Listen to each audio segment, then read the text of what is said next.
All right. Hey, welcome in, everybody. It's Mock My Draft Monday night, but it's a little bit different. Tonight is the first annual Creators Edition of the Draft Preview Show.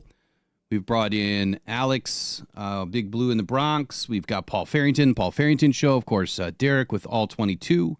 And Derek's sidekick, Jake, from All 22 as well. So we're going to bring all these gentlemen in. We're just going to have a little round-robin fun tonight. We're going to go through the first round. We're going to make some picks. We're going to have some conversation about the first round, maybe some strategy, maybe what these teams are thinking. We know at the end of the day, we have no clue what they're thinking. We can make some good educated guesses, but I think this draft is shaping up to be quite different than drafts in the past, and all it takes is a couple of quick early trades to screw it all up. So let's get everybody in one by one, get them introduced, and then we'll get off rocking and rolling. Let's start with Paul. Paul Farrington Show. Welcome in to Rock Down Detroit Lions tonight, man. How you doing, man? Tell everybody about you. It's great to be here. Thanks for inviting me in. I run a show called the Paul Farrington Show, and we're an NFL show primarily focused on the NFC North. I'm a big Vikings fan. Unfortunately, a lot of our subscriber base and a lot of our viewership comes from Packers fans, which makes for a pretty fun dynamic when we're doing the show. And it's made me appreciate the Packers a lot more, I will say. So I have that NFC North blood too. You sure about that? It has made me appreciate them a little more. I will say, like, I still want to beat them as bad as anyone, but no, you can't find a mean Packers fan. That's what drives me nuts. He's not lying either. All right, Big Blue in the Bronx, Alex. How you doing tonight? Yeah, and I'll tell you what, Paul's not lying. There really isn't a mean-spirited Packer fan out there, at least all the ones that I've met, but we know there's some tough ones in the Bronx, but how you doing tonight? What's up, everyone? Thank you to Will for having me on. It's great to be on with a couple of different content creators and talking draft. As far as our channel goes, we were at the Senior Bowl this past year, so we got to interview a couple of top players, maybe some who will go in the first round.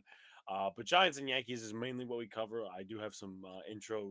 I do have some information, of course, on the Jets because my brother's a Jets fan, and of course they're the other team in the area. Not counting Buffalo, of course, but that's mainly what we do, and I can't wait to talk draft. All right. Next up is All 22. So this is Derek with All 22 Film Analysis, NFL Film Analysis. Everybody knows him, the wonderful work that he's been doing for the Detroit Lions and his primary team, which you wouldn't know is the Baltimore Ravens. I'm just saying, Derek. But how are you, buddy? Good to have you in here tonight. And then your sidekick here, Jake Hallett. You could introduce him when you're all set. Yeah, man, doing good. First of all, Will, thanks for having me on. Glad you're doing well. Thank you. Draft is always a lot of fun. You know, it's unique, it's different. I find it to be a challenge. I try to turn up the volume and turn up the output, which of course means you got to increase your own input. So I do feel a little more prepared for the draft this year from an individual player standpoint. So this was perfect timing for you. I had just finished my corners film study, about 12 or 15 guys that I like. And as far as Jake Hallett goes, he's a guy that's in my Discord and part of my Patreon. He's every bit as informed, if not more so, than myself, and fantastic at player evaluations. And oftentimes he'll, bring things up to me that I didn't necessarily notice. So it's really cool to have him in my Discord. And there's like 70 other guys in there that are, very similar in that they see the game from different angles. So it helps me produce content to have daily exposure to people like that in my Discord, and bring things to my attention that maybe I missed on first glance. Well, I definitely don't think you miss a whole lot, man. It's fun watching all the content you do. And Jake, please take a second, introduce yourself real quick for us, and then we're gonna roll into this thing. Sounds good. Yeah, thank you for having me on. I'm Jake Hallett, former recruiting analyst for the University of Maryland football team.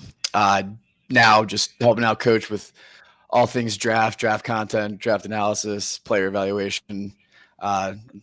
As I like to say, Eric DeCosta says it all the time. Draft season is our favorite time of year. So looking forward to getting into it with you guys. Love it, man. Appreciate you guys both being here with us.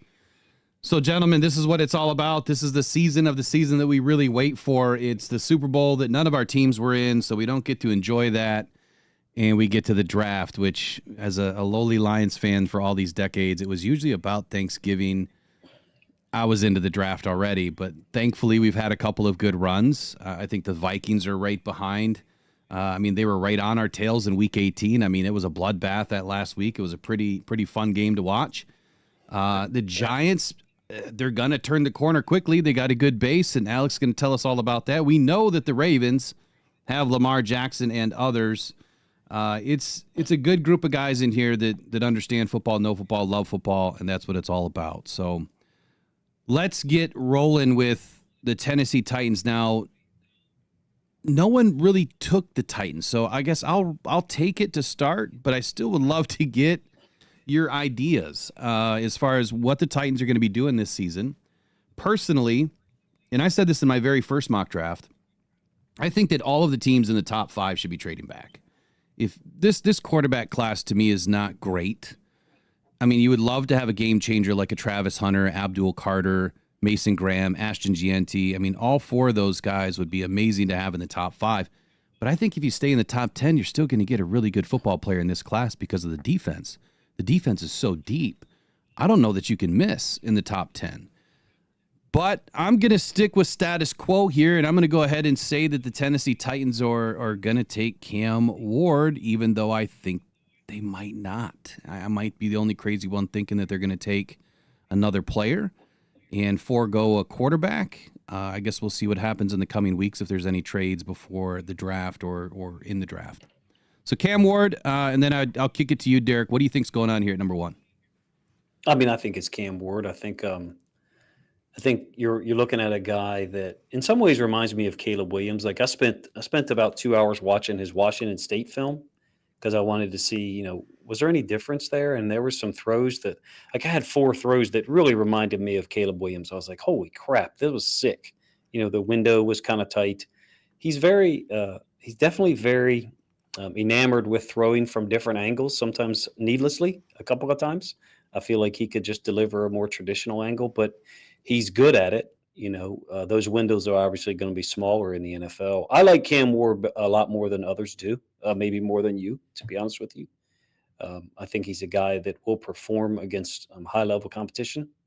And, all the discourse about the bowl game situation, it means nothing to me, because all I do is watch the film and try to evaluate the best I can. So, I'm on board with Cam Ward totally. The only problem is, as a Ravens fan, that means Travis Hunter's going to the Browns, and that sucks.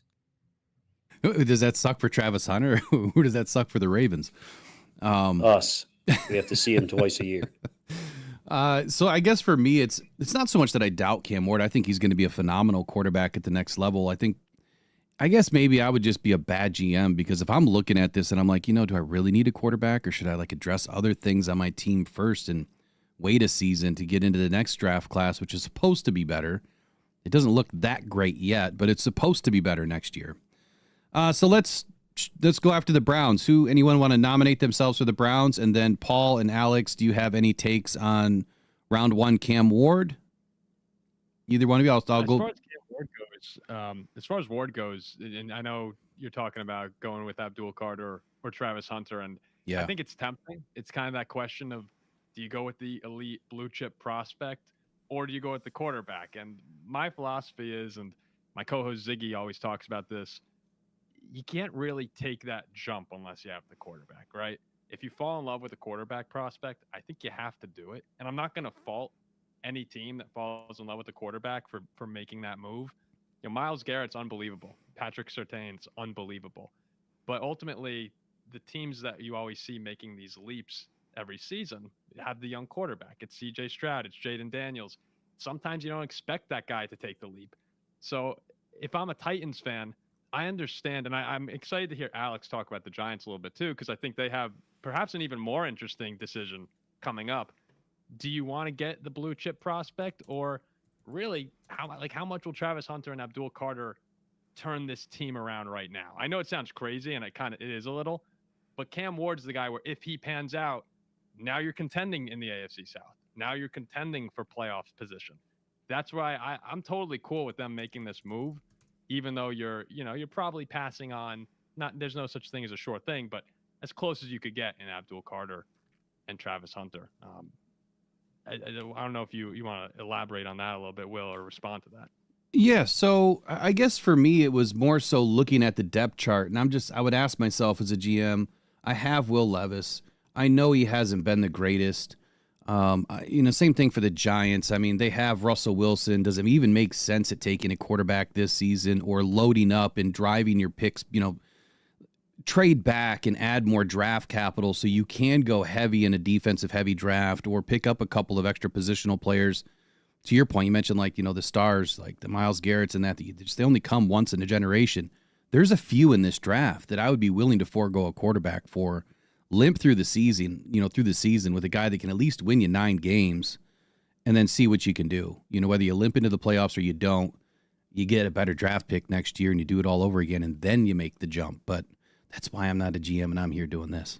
So, Alex, we'll shoot to you, man. What's your thoughts on the Titans? And then do you want to take the Browns or should we kick that down to all 22 or Jake? I would say kick it down to them because I'm so confused as to what they've signaled so many different directions as to what they're going to do. I think it was just recently they actually had a workout with Jalen Milroe, but nonetheless, as far as the Titans go, they've done really nothing in free agency as far as the quarterback position goes. They signed 2 scrubby quarterbacks in Tim Boyle and Brandon Allen, guys who've been around the league for years. Will Levis is obviously still looking like that number 1. I think it would be, in my opinion, and I know this is not the quarterback heavy class, it would be a mistake to pass up Cam Ward here. I mean, if it works out for them and they trade down or they take the generational talent, I just feel like in Brian Callahan's second year as the head coach, you got to take your quarterback. You can't really screw around with it. You just got to get your guy in Cam Ward here. And I think that's what they're going to do. I know they've been playing some footsie with Joe Shane and some of the teams that want to trade up, but I think they're going to stick the pick, and I think they're going to take Cam Ward. Stick the pick. It's going to remain Cam Ward at number 1. So Derek or Jake, Browns talk here. What do you think is going to happen at number 2? I mean, first of all, I really love the Abdul Carter pick, but, if I'm the Browns, I'm taking Travis Hunter. I watch his film, and I'm like, what if he was only playing one side? That's the thing that because I see him in the middle of the third quarter sometimes. I'm not going to lie. He loses a little bit of snap in his feet. A couple of times there's a maybe 2% or 5% loss of explosion, but he's playing, what's he playing? 140 snaps a game, something insane. It's Travis Hunter. I just don't see another way you handle it here. I would agree. I think it's Travis Hunter too. And I'm glad that you mentioned, which way is he going to play? I think for the Browns, man, I think you put him at wide receiver. Is that the play here? Do you put him at wide receiver for the Browns or do you stick him at corner? What do you think? Probably a 80-30 or 80-40 thing or a 90-30, something like that, one way or the other. So get him a little bit of snaps on the offense or a little bit of snaps on the defense, either way. I have a question for you, Derek. If when you're thinking about playing Travis Hunter as a cornerback and then giving him reps at receiver as well, the more I'm listening to people talk about, like the NFL veterans and other guys a little more tapped in than myself to the strategic side of things, you hear them saying, if you're a defensive technique, player, if you're a defensive player, you probably need to be more in line with the defensive game plan. It's a little easier to just throw you in for a few routes here or there. Whereas if he was 100%. A receiver, then it could be difficult to just say, hey, like go hop in for a few snaps on defense. I feel like it would have to be pretty all in on defense and some receiving snaps, or you're just a receiver basically. Yeah, 100%. You can see it a little bit. You can see it a little bit in his film sometimes. First of all, I don't know about you guys, but I was surprised when I saw how many different areas of the field he was responsible for in their zone coverages. He's occasionally he's playing like the hash in a cover 2. He's playing cover 3. One time he's like dropping down to play curl flat, like essentially as a strong safety or nickel defender in a cover 3 type look. And I was like, how are they finding the time to get him involved in these practice things? I think you hit it on the head. He probably needs to be 80-30 or 85-40, something, whatever they want to use. I think they probably start with how many total plays do we want to use him, and then figure out the percentage from there. I think you're probably talking about if it's defense, a possession and a half each half that he's not on the field. Maybe 2 if they're gonna. I'm interested to see. I mean, I hope he's able to pull it off. I don't mean the full-time thing. But as a Ravens fan, I hope they put him at receiver 90% of the time, and only put him at corner 25% of the time. That'd be great. Well, he definitely had a good opportunity to learn from one of the best in Deion Sanders. I mean, Deion's obviously taken that kid underneath his wing for a long time here and groomed him the entire time. So he's definitely been giving him a lot of the nuggets over the years. So up next here is pick 3, and that is the New York Giants. Now, we're not doing trades, but of course you could discuss anything you want. If you think that there's going to be any trades, what would that look like? But Alex, walk us through your team, man. Where are they going to be picking at number 3, or who they're going to be picking at number 3 and why? It's been tough to really gauge what the New York Giants are going to do. I have a sincere feeling since the Russell Wilson signing, which in my opinion came out of nowhere. I know obviously they were in the Rodgers hype. Before that, they were on the Stafford train. But after whatever happened with Rodgers, as that process was still going on, they signed Jameis Winston. I'm like, great, I'm not opposed to Jameis. And then they signed Russell Wilson, and I know a lot of people say, well, it doesn't really make sense for the Giants to take a quarterback. Um, what would I want? I know this isn't the strong quarterback class, but it's come time that the Giants have to take a swing on one. And I would go, if I was the GM, I would go Shador Sanders. And I understand that Abdul Carter is a generational talent. I know he's got the injury scare, but I mean, you saw what this man did. I know they had some backup tackles playing against my Notre Dame in one of the college playoff games, Penn State and Notre Dame. But Abdul Carter was just getting to Riley Leonard really, really quickly. I mean, he's a dominant edge. He's going to be a great player in this league for years to come. But the Giants haven't taken a swing on quarterback. Last year, they decided, hey, listen, let's stick with Daniel Jones. Let's not draft anybody in the later rounds. And I think the main thing is you kind of have to sell the fan base on something, because let's remember that Russell Wilson is not the guy he was 5 years ago, 10 years ago. Like the Giants could very well be that team if they don't take a quarterback, or if they take a quarterback later, that wins about 6 games. And are you really going to sit here, win 6 games with Russell Wilson, or win this many games with this guy, and try to sell your fan base on a late round quarterback? Oh, Dylan Gabriel's going to start the rest of the year, or Will Howard's going to start the rest of the year. That just doesn't make any sense for a fan base that has been enamored in the losing for the past how many years. At least if you get a Shadur, or maybe a Milrow or a Dart. Not that I would totally be on board with those two in the second round, because the Giants have other needs as well. But they got to take a swing at quarterback, at least, with Shadur. And again, drafting for need isn't the greatest, but the Giants pigeonholed themselves.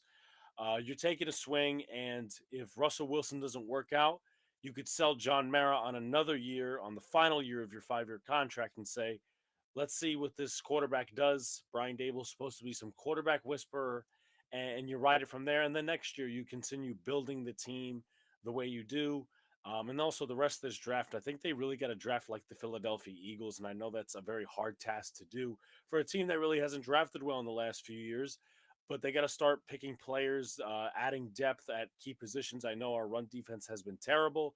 You got to get another defensive tackle. You got to get another few O linemen. It wasn't a huge problem last year, but you got to keep filtering guys in and out. Bobby Okereke, he's probably not going to be here long term. You got to decide what you got to do with Kayvon Thibodeau in his 5th-year option. So it's going to be an interesting draft process, but I'm really adamant on the Giants. I want them to take a quarterback. I think they're going to end up taking Abdul Carter, though. They will have dinner with him, I think, this week sometime. So just adding that in. So are you going Shadur or Abdul? I'm gonna pass up the generational talent for the quarterback, and that's a sin. But you know what, New York Giants, you did this to yourselves. All right. We're going to go Shadur Sanders. Yes, I'm very happy to hear that from you, Alex. I feel like I understand. This is what I was talking about a little bit with Cam Ward. I understand it's hard to pass up on Abdul Carter, but you're right. Like the Giants, I'm looking here, since 2011, since they won the Super Bowl, you guys have been in the playoffs twice. And if you get Abdul Carter, what are you going next year? 6 or 7 wins?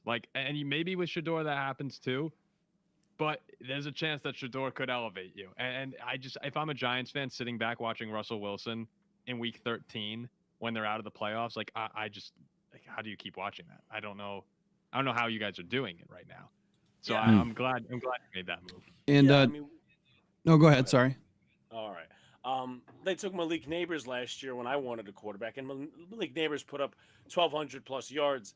We won 3 games, and we had 4 crappy quarterbacks. So again, I get it. Abdul Carter's generational, Travis Hunter's generational, but when are we going to take that swing? When are we going to take that swing? I'll at least defend the Giants with this. How does a rookie quarterback put up 1,200 yards with 4 crappy quarterbacks? So at least that talent did something, right? What do you think, Mr. Derek or Jake from All 22? Whichever you guys want to comment on pick 3 here for the Giants. Go ahead, Jake.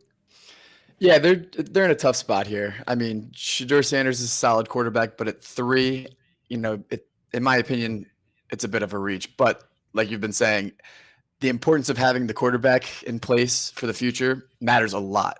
And I think you do have some solid pieces on offense with Neighbors. Um, you know, Dable's coaching for his life out there. So it's a tough spot. It's tough to pass up on Carter. But I think you're right. I think you do have to address the quarterback position there. I never thought I'd Probably see Abdul Carter slip to 4, but you go ahead, Derek. probably depends on how Dable and the staff there feel about Shador to some degree, right? I mean, if they feel like, and I don't know this, Alex, excuse me if I said your name wrong. Feel free to interrupt me. My suspicion is that Dabo wants to do things his way, and it from the outside in, and again, you can feel free to correct me. It seems like it's his way or no way, and I may be way off base there. So if they feel like Shador can fit into whatever their paradigm is, then I think you've hit it absolutely right on the head here. What are you going to do? Like you said, win 6, 7, 8 games, and then maybe 8 games, maybe. But you got to play the Eagles twice. You got to play the Commanders twice, and then correct me if I'm wrong. I think there's 2 or 3 games in there this year outside the division that are like, whoa, how'd they get those games? Difficult, challenging games with their schedule. Again, feel free to correct me where I'm wrong. Yeah, absolutely. Hitting the nail on the head on the schedule part. Outside of the division, which is already tough, and I mean, being completely transparent, the signing of Russell Wilson, it doesn't really move the needle that much based off of how this team is constructed right now. I say you probably try to take one from Washington. You will not beat the Eagles, and then you're taking one from Dallas. That's my personal opinion. I know it's something we haven't done since 2020. You got the AFC West, and I think we play the North this year in the NFC. It is not simple at all, Yeah. and you know I think the Giants, again, looking at the schedule and looking at the way this team's currently constructed, 5, 6 games. But I think with the way the regime is positioned in itself, I do agree with the Dable thing. I do believe he's stubborn. I don't think it's all him or has been all him over the last few years. I think the talent that they've brought in has been subpar, and it's actually kind of underwhelming. Hmm. But even just again with the position this team has been in, the downturn they've taken over the last 2 years, you can't afford to say, "Oh, we're going to kick the can down the road," and then win 7 games, not know who's going to sit here and come out to the 2026 draft. It could be a handful of guys. It could be maybe 1 or 2 guys. We don't know at this very moment. The only guess I could make is Garrett Nussmeyer. But again, you might not even be in position to take him. So Right. that's just my philosophy on the way the Giants are constructing things as of this moment. Is it accurate to say that Winston and Russell Wilson were actually brought in to smooth or pave the way for Shador to learn the system that's there and be how do I say this, like, again, I'm a little bit harsh with my judgments of Dabble, so I'll I'll hold back on that, but I wonder if Wilson and Winston were brought in to kind of be middlemen for someone like Shador. I don't know if you can expand on that or if that's been something that's been talked about more concretely or sharper than I just put it. So my philosophy, at least the way this last few months has gone for the Giants, John Mara, he didn't really put a playoff mandate, but he did emphasize going after the quarterback for Brian Dable and Joe Shane. I think it's a mixture of two things that the Giants are going to try to do this season, and that's whether they draft Shadur or they draft a Milrow or a Jackson Dart, which obviously would be the preferable option. but they want to try to compete for today. And I'm going to use Joe Shane's exact words: compete for today, build for tomorrow. Um, compete now with Russell Wilson and put fans in the seats. And then for tomorrow, Shedeur Sanders, he sits with Shea Tierney, he sits with Mike Kafka, and he sits with Jameis Winston. And they try to teach him something, and it kind of goes like that. And then, this if the season goes awry, you swap Wilson for Shedeur Sanders. Wilson goes elsewhere next year. Jameis is on a 2-year contract, so he'd likely serve as Shadeur's backup. And that's the way things would go. But the Giants are trying to do two things at once. Will it pay off? I have no idea, but that's just the way I see things. All right, let's move into Patriots here. So, Alex, this one was you too, man. Who do you think the Patriots are going to take here at 4? Do you think they're going to make any trades? This one is really tough for me. It's very hard to think that the Patriots would move out of this position, especially the way that we have them right now. You have Abdul Carter, who's generational talent, and obviously defensive head coach, and Mike Vrabel. They obviously made a key signing on the defensive line this offseason with Milton Williams, but you also need a left tackle. Their offensive line was one of the worst in the NFL last year. They signed Garrett Bradbury. They released Dave Andrews. Mike Onwenu and Morgan Moses head up that right side of the offensive line, which are very good moves. Right now, Caden Wallace and Vidarian Lowe would head up that left tackle position. And I really don't want to make Abdul Carter fall another spot. I just think it's tough for New England here to pass up on a left tackle, which in my honest opinion would be Will Campbell, and that would be my vote for the pick. I don't know how everybody else sees it, but I think they really need to go after the offensive line early. So for me, I mean, when I looked at their depth chart, you could definitely make an argument here that they need a tackle. You could also make the big argument here that now that they have a defensive-minded coaches in there, like there's multiple, right? I think that they would want to go defense first and take Abdul Carter. I absolutely, Vrabel, Terrell Williams would be salivating at the mouth for that one. But at the same time, I think you're right with the tackle needs. I mean, they definitely need a tackle, but how much further are you going to let Gianti? I think the Gianti would be a big miss here. There's so many options. That's why I think the Patriots would be smart to move back off number 4. But since we're not doing any trades, no. Yeah. I think if Abdul Carter's there, they are running to the post. I mean, they could, but I would move back because what if you could move back to the Jets or the Raiders, just 2-3 spots? You don't get Abdul Carter, but you could still get Mason Graham, Genty, or Will Campbell, or you could get Malachi Starks. You could get a lot of different players that they need. I think Alex touched on this earlier. I didn't know you were a Notre Dame fan, Alex. So am I. I was at the Penn State ND game that you were referencing.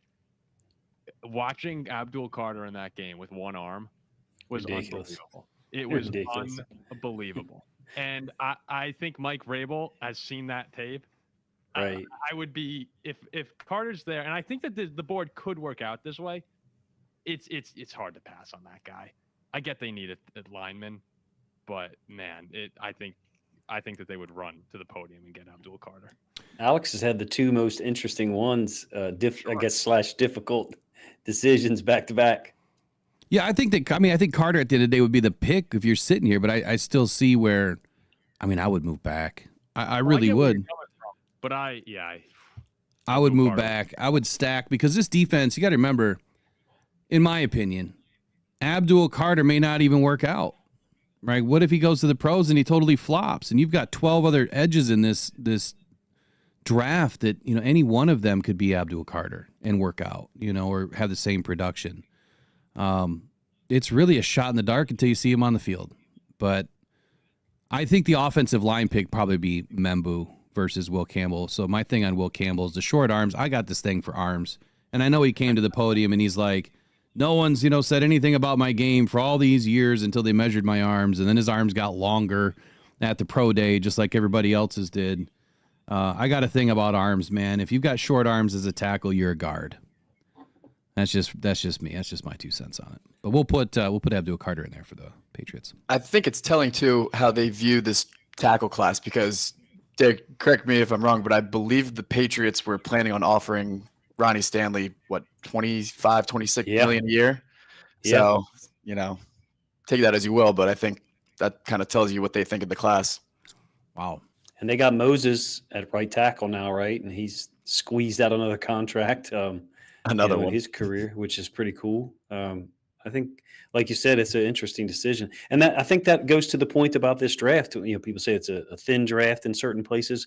You've had now two very realistic scenarios for the last two picks. I think with franchises that have clear and obvious needs: quarterback for the Giants, tackle, O-line for the Patriots, that are going to have to choose between a generational or closest generational as you can get player, and then something that fits a need. It's what's going to make it so fun, and where I think people are so wrong for saying that this is an extremely thin draft.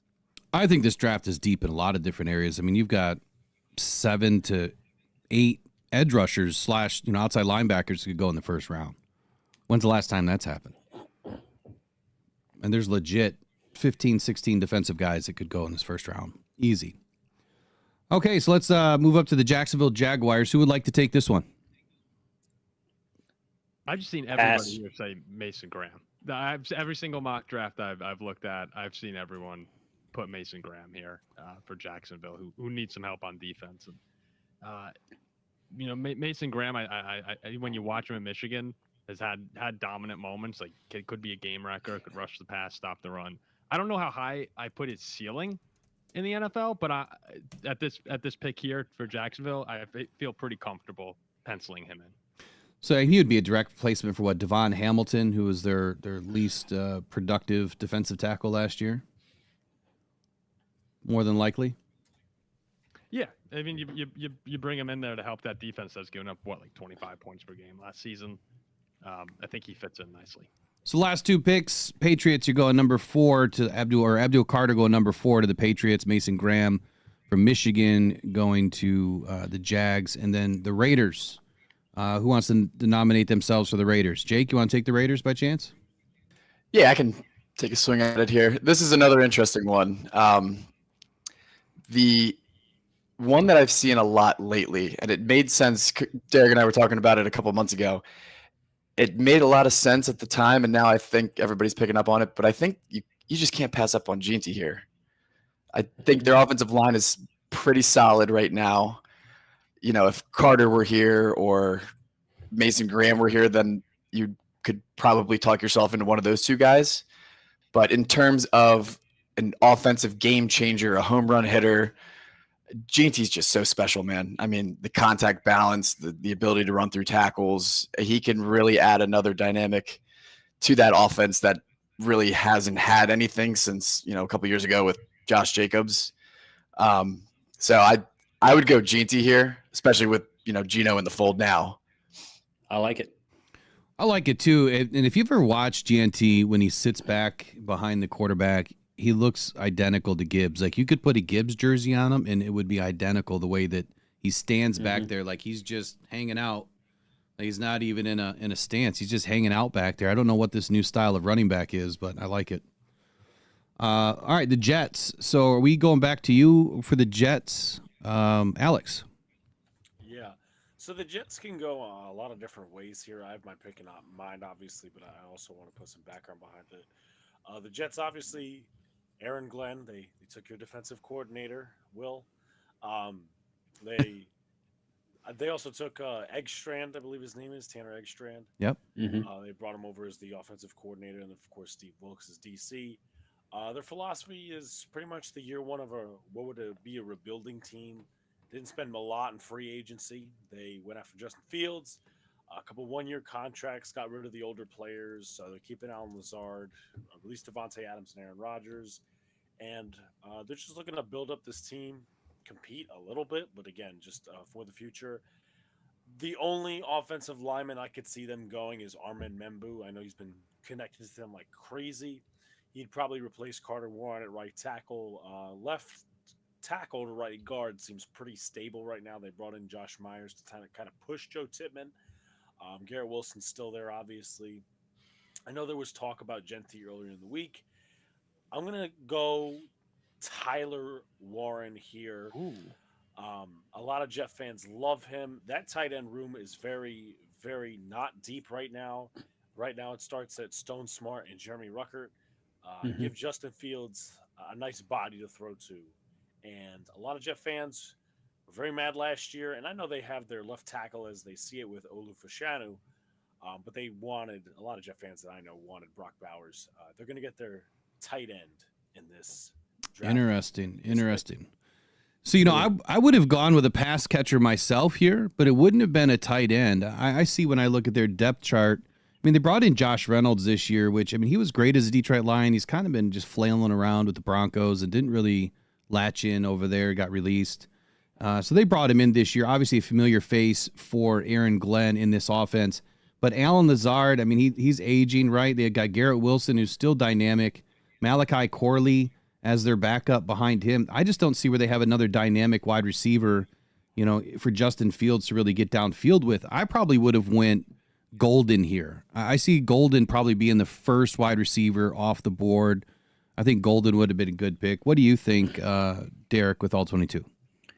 I mean, if Engstrand is going to be a carbon copy or anything similar to Ben Johnson, then this turns into their Sam Laporta, and they think they've got Brees Hall. I really like Brees Hall. I think he's really good. I like Fashanu. So I like the pick here, to be honest with you. It's not what I was popping into my mind, but as soon as you said it, I was like, okay, that works. I just don't know. I don't know if they need another receiver to go with Garrett Wilson. If you accept that they're going to go with a Ben Johnson-esque style of offense, I think Ben Johnson's offense is a entity of its own. But Engstrand was there, correct me if I'm wrong, for the last 2 years or 3 years under Ben Johnson. And he actually was there the year before Ben Johnson came to Detroit. I could be wrong there. I think he preceded Ben Johnson's arrival. Is that correct? Yes, Engstrand's been. He was around for I thought 7 years, but maybe maybe it wasn't quite that long. So, but in any case, if the offense is going to be more run centered, and this tight end, Tyler Warren, I think he's a badass football player. So I like Warren a lot.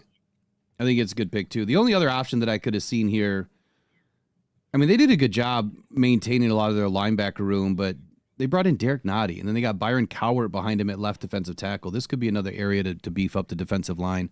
I want to say Daniel Jeremiah put Shamar Stewart here, which was, to me, a big reach for Shamar Stewart this early, but I don't see defensive tackle not being an option for the Jets. I mean, Aaron Glenn is a defensive-minded coach. Panthers. What's Jermaine Johnson's status? Jermaine Johnson? Jermaine Johnson. What's his return from injury? Because, I mean, you got Jermaine Johnson, Will McDonald. I'm not sure. If it's a healthy Jermaine Johnson, I'm not sure you're drafting an edge here. Right. That's why I would have went interior. ACL, I think. I don't remember what his injury was. So Panthers are up next. Who's the most well-versed on the Panthers that would like to take a shot there? I'm not well versed on the Panthers, but I would feel pretty confident that Jalen Walker would be the pick here. They're still trying to replace Brian Burns after a year, and Jalen Walker. This is another one of those where sometimes I think you just need to go off of what you see, and I'm going to continue to allude to the times I've watched players destroy Notre Dame, and Jalen Walker was just unbelievable. I mean, Alex, I'm sure you remember, was just unbelievable in that playoff game that they had all season long. Jalen Walker was great. Versatile off the edge. He could off ball. He could do it all. And I think that he'd be a really nice fit here. I actually think that Vegas could even be looking at him at 6. They're probably going to go Genty. But I think Jalen Walker's a total beast. Great addition to the Panthers, and get that pass rush back where it was. I love the pick. Let me ask you a question, though, about wide receiver. I know that at some point there's going to be a wide receiver in the top 10, but they've got Jalen Coker, Xavier Legette, who, I mean, great pick last year. I don't know if they know exactly what he's going to be. They think that they can build around him, but they have Adam Thielen, who, I mean, he's got to be pushing 34 years old. At what point are they going to upgrade that room, Good point. No, they'd have to address it later in the draft. That's for Bryce Young to work with what he's had. It's been a disservice to him. I just think Jalen Walker's one of those guys that if he's there again, would love to have him. Jalen Walker's it. Jalen Walker. going to Panthers here, man. All right, Saints. Who are they marching up to this podium to get? Anybody? No idea. I don't think any of us have an idea. Honestly, the Saints, what don't they need right now? What don't they need? Yeah, no, the Saints are an absolute nightmare here. So I worked with, I don't know if you guys know T-Bob Hebert, who is down in New Orleans. He's a LSU guy and has a radio show down there with ESPN. And he recently put out an Instagram reel where he said, by all means, I do not want this pick to be an edge rusher for the New Orleans Saints. And I feel like a lot of drafts that you walk through, it's always an edge rusher at that Saints pick. Shedeur Sanders has been there sometimes, and the reasoning for that was he was just saying, we trade guys like Hendrickson, we never are able to develop them properly. I don't know too much about the Saints issues there, but I do know cornerback is a big issue for that team. And Will Johnson, the more you hear about Will Johnson, it's if he didn't have these injuries, and I know that you can't just discard injuries Or but short if he arms. didn't have them, then he might be, a top 5 prospect in some people's eyes. And I think it was Joel Klatt said he could see him in 2 or 3 years or in 5 years being a top 3 cornerback in the NFL. So I know the edge is a position that's being mocked there quite often, but I'm going to go Will Johnson out of Michigan. Wow. And the cornerback who I would love the Vikings, like if he fell really far, I would love the Vikings to be able to make a move, even trade up. But I'm going to go with Will Johnson. So again, this is the short arm issue for me. Like at corner, you've got to have long arms. Will just didn't. His arms got longer at pro day too. He's a good football player. I would go Barron before I went Johnson, but that's just me. But I like the pick. I like the Saints getting a corner here. They definitely are thinned out in the corner room. The only other position that I see when I just glance at the depth chart and just kind of trying to remember a little bit of what they did last year. So Cameron Jordan obviously is not getting any younger, but then they have Chase Young backing him up. I totally forgot they brought in Chase Young. So that's probably why your buddy there doesn't want to see an edge rusher. They're trying to stack these oldies, on this defensive line. They brought in Godshaw this year for defensive tackle. Brian Bresee a couple seasons ago, good pickup. Pete Werner a few seasons ago as a linebacker. He's still pretty good. Demario Davis, he's solid. Isaac Yiadom at left corner. Is that who you're going to replace with Will Johnson? Is Yiadom? Or, it's not going to be McKinstry that they brought out last year, so I guess it would be Yiadom. Yeah, I think he'd go in there and eventually become the number 1 cornerback, probably. Yeah. All right, now we're going to move on to the Bears. Will Johnson goes to the Saints, and we're going to shoot it back to you, Paul Farrington Show, picking the Bears. So, yeah, everyone's favorite, the Chicago Bears. F the Bears. A fantastic offseason. It's fun to make fun of the Bears as the offseason MVPs every year, and then they fall apart when football is actually being played. But at some point, you got to give them credit. They get the best head coaching prospect out there in Ben Johnson. They finally fixed the offensive line, right? That's been an issue for a long time there in Chicago. So I think in this situation, the Bears probably wanted to make a move for Gentry. Yeah. I also think that Tyler Warren was on the radar because I don't know if you guys saw, but Dennis Allen, they had a meeting with the whole coaching staff watching film, and Dennis Allen stood up while Tyler Warren had his highlights on, said, like, that guy's a nightmare right there. I would not want a game plan against him. So I thought they were looking maybe at Warren, trying to get some spark into this offense.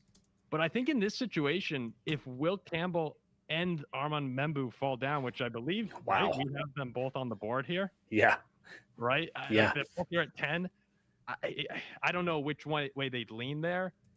I have a hunch, though, that they might lean Will Campbell, actually. Either one. Yeah, if the board fell like this, I think they are very happy to go up to the podium there with the Will Campbell selection. I'm going to go Will Campbell. That's a great offensive line they've assembled. Just from a talent standpoint, man, it's ridiculous. And what's nice for them, too, with Will Campbell, you get some of that versatility. Joe Tooney's a little older, still unbelievable guard, but he's an older guard. Braxton Jones is in a contract year here. With Will Campbell, you get some of that versatility. He could play anywhere. I think that Chicago would go offensive line and continue to protect Caleb Williams.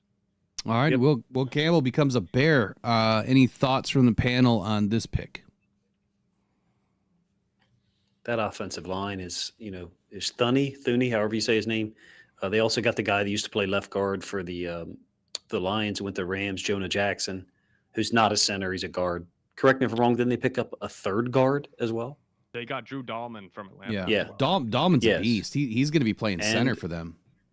If the board works out like this for them, like that is a huge up. And I think that's what Ben Johnson needs. And I don't want to use the word needs in a derogatory way, but if with a dominant or very good offensive line, he can get a lot of things done there, if you ask me.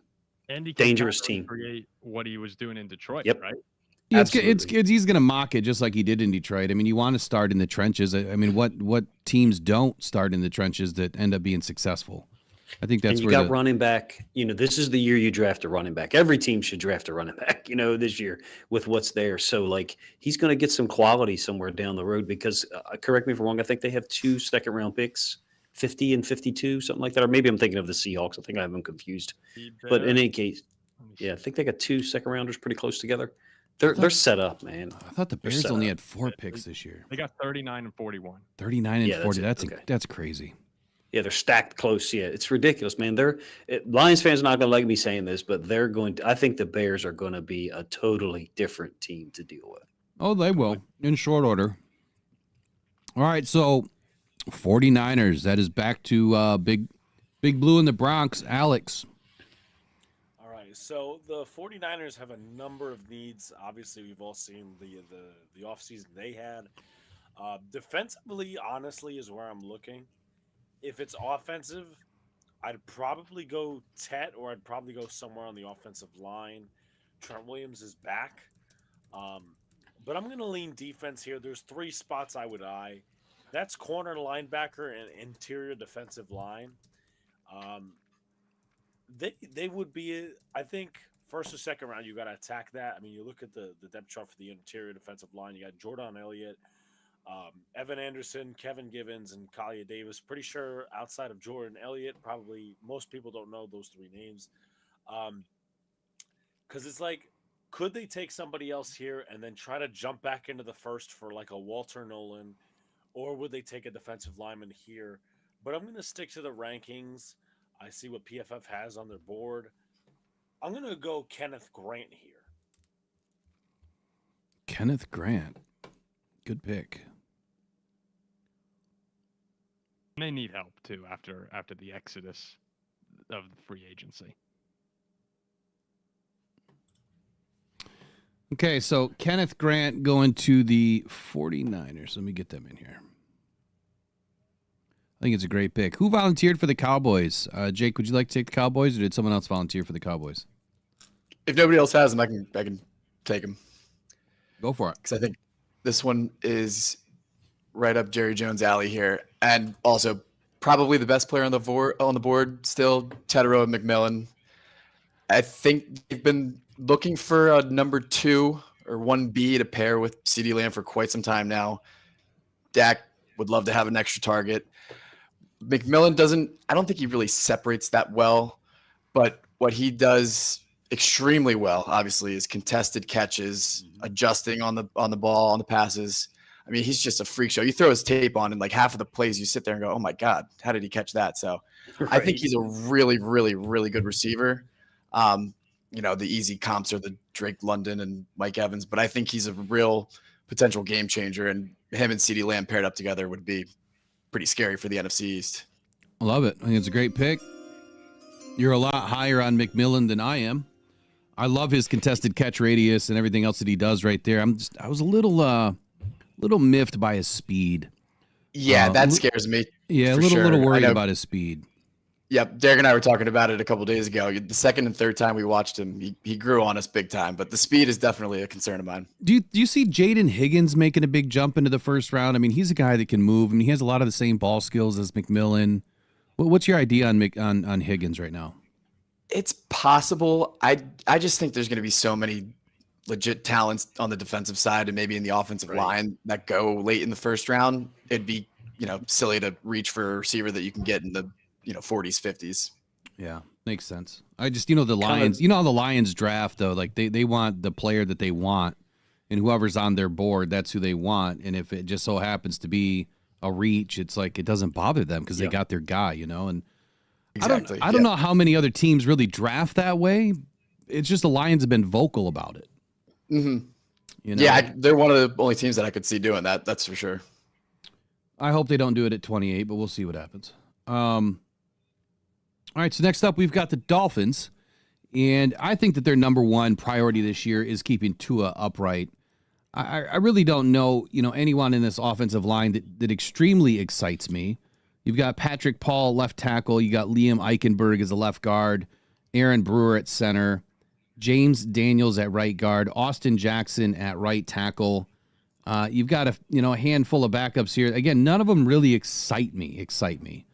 I would say that you could probably take any mix of an offensive line and it's going to work for the Dolphins here. But I'm going to go interior, and my selection is going to be. I'm going to go offensive tackle, and my selection is going to be Armand Membu for the Dolphins. Let's keep Tua upright this season. Love that. Yeah. Yep. I am surprised that Membu's still here. At 13, I would have expected him to be gone by now. It's just when you go through this draft, it seems like every time I go through this, you get stingy, right? And you want to hold back all of your defensive ends and hope that you get one, but they're dropping. They're dropping in a lot of these mock drafts that I've done. All right, who's doing the Colts? That's where I had Tyler Warren. Who would like to take the Colts? I could hop in here, but I might bring it up to the panel as well. I'll offer an opinion. Do you guys think that they could be looking at Colston Loveland here? I know that everyone's talking about the tight end going there, and if Warren does wind up going earlier, so a lot of people have Loveland neck and neck with Tyler Warren. Do you guys think this would be a spot where maybe we see a tight end and a second tight end go a little earlier than expected? Could be, yeah.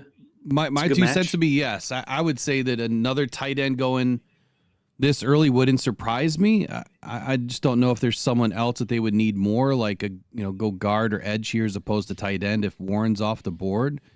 So we got 2 tight ends before we've taken 2 wide receivers. Nice. That's the other thing, right?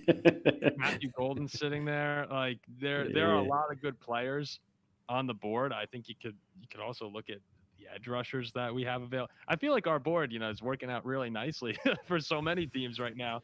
No doubt. But yeah, I'm tempted.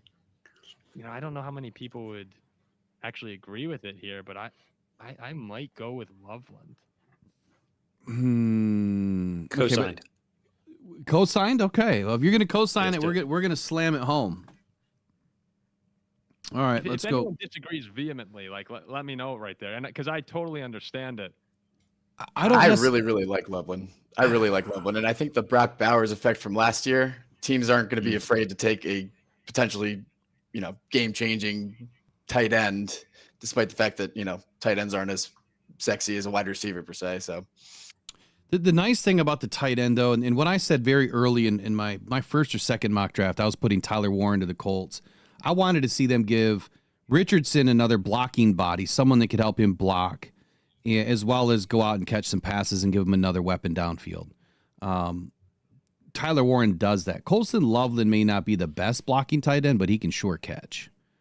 He's a damn good pass catcher. So I like it. I mean, I wouldn't be surprised, but I'm sure we will be on draft day. How about Falcons? Jake, you want to take the Falcons, or Derek, you want to take Falcons, or anybody else? I got nothing on the Falcons. I have no clue what they're doing overall. I'm just from the last 2 years. Here's what I'll do with the Falcons. Let me go to the Yahoo Sports, and it's just saying that they're looking for basically a linebacker. Will. Yes, sir. Here's a stat for if you're going to take this pick here. Since 2019, every team in the league has at least 198 sacks. The Steelers lead with 292, except Atlanta, who has 169. Right. They rank last in QB pressures in the same stretch. So they definitely need a little bit of defensive help is what you're saying, right? A little bit. Well, they grabbed my guy Rook last year. Rook Ororo, loved him. I was hoping he was going to become a Detroit Lion. I think that he had a a fairly good rookie season for what it was supposed to be, but this is going to be a year that I think he jumps out and surprises a few people. I don't see anybody exciting on this defensive line. I really don't. Matter of fact, their linebacker room, and I mean, Derek, you could correct me if I'm wrong here, but who's really exciting on their defensive line between Morgan Fox? Ebiketie, I think, is in his third year, but he's not been, he hasn't been what they had hoped. They signed Judon, but Judon is gone now. Calais Campbell spent the season there 2 years ago. It just, again, the whole Kirk Cousins thing, I just kind of stopped paying attention to that franchise, to be honest with you. Yeah, what a mess that was. Or still is. I mean, that's the only guy that I remember scouting at all that I thought, okay, he looks like I could see him projected in year 3 or 4 being a pretty good player. And he's had moments, but Ebiketie, I don't think has worked out for them near to what they would have wanted. One of my favorite prospects very early in this process was Mr. Donovan Eziraku out of Boston College. This guy has the length for days. He has speed off the edge, but he can also drop back in coverage. I'd be interested to know what you think of Donovan as is either a 3-4 outside linebacker, because the Falcons run a base 3-4, I believe, right? They run base 3-4. Do you think that Donovan could fit in nicely with the base 3-4 as a left or right outside linebacker? Do you think that he's going to be more up on the line? He's a little bit small to be up on the line in a 3-4, I would think. I'll let some other guys go first on him, but I do have a lot to say about him, but I'll let other guys chime in first. I think Eziraku's really good. This early would kind of worry me a little bit. In my opinion, I don't see how Atlanta can pass up on Mike Green here. I think Mike Green is a legit outside linebacker with some juice that clearly they have not had in quite some time. So if I were them sitting here, Mike Green sitting right there, that's an easy walk up to the podium in 3 seconds move. Jake, can I ask you Green versus Michael Williams, where you come down on that? I've got Green rated pretty high on my board. The thing that worries me about Michael, you see flashes of what he can be. The size, the athleticism, the power, the production just really wasn't there, which is kind of worrisome. Potential versus production. Yeah, that's a battle that us Ravens fans have been battling with for quite some time, drafting, in the back half of the first round, with Odafe Owe in particular. You see it on tape, but are they actually getting home? And it's a tough decision, but I think Green is he's special, just athleticism, twitch, production, obviously. So he's got the edge there. Let me throw a hat in the ring here, and I'm not saying for this pick here, but since you guys brought up some production, so I had this, wasn't really an argument or anything on my morning show, but it was kind of a consensus argument, if you will, that when we talk about production, what is more important to some defenses may not be as important to others. Obviously, you want to get to the quarterback as often as you can, but when I watched the Texas A&M Aggies defense, I didn't see a defense that was all about production. I thought I saw more of a defense that was containment and just doing their job. And Shamar Stewart has 0 production basically in the last 3 years of his career, 1.5 sacks. And then I did a little research and a name popped up. Daniil Hunter also didn't have any production, but he had all of the intangibles. He had all the size, speed, height, weight, speed. He had everything. No production. So that's the guy that I'm comparing Shamar to. So when we look at production, I look at it from, okay, maybe it was the defense you were in. Now, I don't know that about Donovan because I guess I didn't look at it from that perspective. Mike Green, I'm not as high on Mike Green, but I get your point here. He is special, and I do like the pick here to the Falcons with Mike Green. But I guess I'm just going to throw that out. Food for thought. Is production the most important stat or understanding what they're doing inside the defense? And maybe that can help sell you the other way. Like, well, he's an unknown gem because, he doesn't have a ton of production. Guys are going to gloss over him. But look at what he does on tape and how, everything he's doing is sound. And he has this amazing gifted body that you can't teach. You can't teach some of this stuff. Well, we can teach some of the other things. So just my 2 cents on Shamar. I think Daniil Hunter is an awesome comparison, and it's one that I remember when we drafted Daniil Hunter, and every Vikings fan had the exact same message thrown to them that, hey, if this guy works out, he's going to be a monster. And it actually it took a little while. And when you finally developed and he was opposite Everson Griffin, it was unbelievable. But I do think that Danielle Hunter, one, there is some part of it that he's just Danielle Hunter and he's going to be amazing. So we can't just say the same thing for Shamar Stewart. But also where Danielle Hunter landed was a pretty loaded Vikings, like a soon-to-be loaded Vikings defense with Mike Zimmer, who I think, at that time was still getting the best out of people. I love drafting guys like that in the third round, like when we got Danielle Hunter. That's sort of my, like, when they fall Good point. and then you go for potential. That's, to me, oh, this is awesome. We got a guy who could be like a first-round pick. But that's where Shamar Stewart, like, yeah, if he creeps up, I've seen him go as high as like 8 or 9 sometimes. It's a little riskier when you're dealing with a top 10 pick as opposed to a third-round draft pick.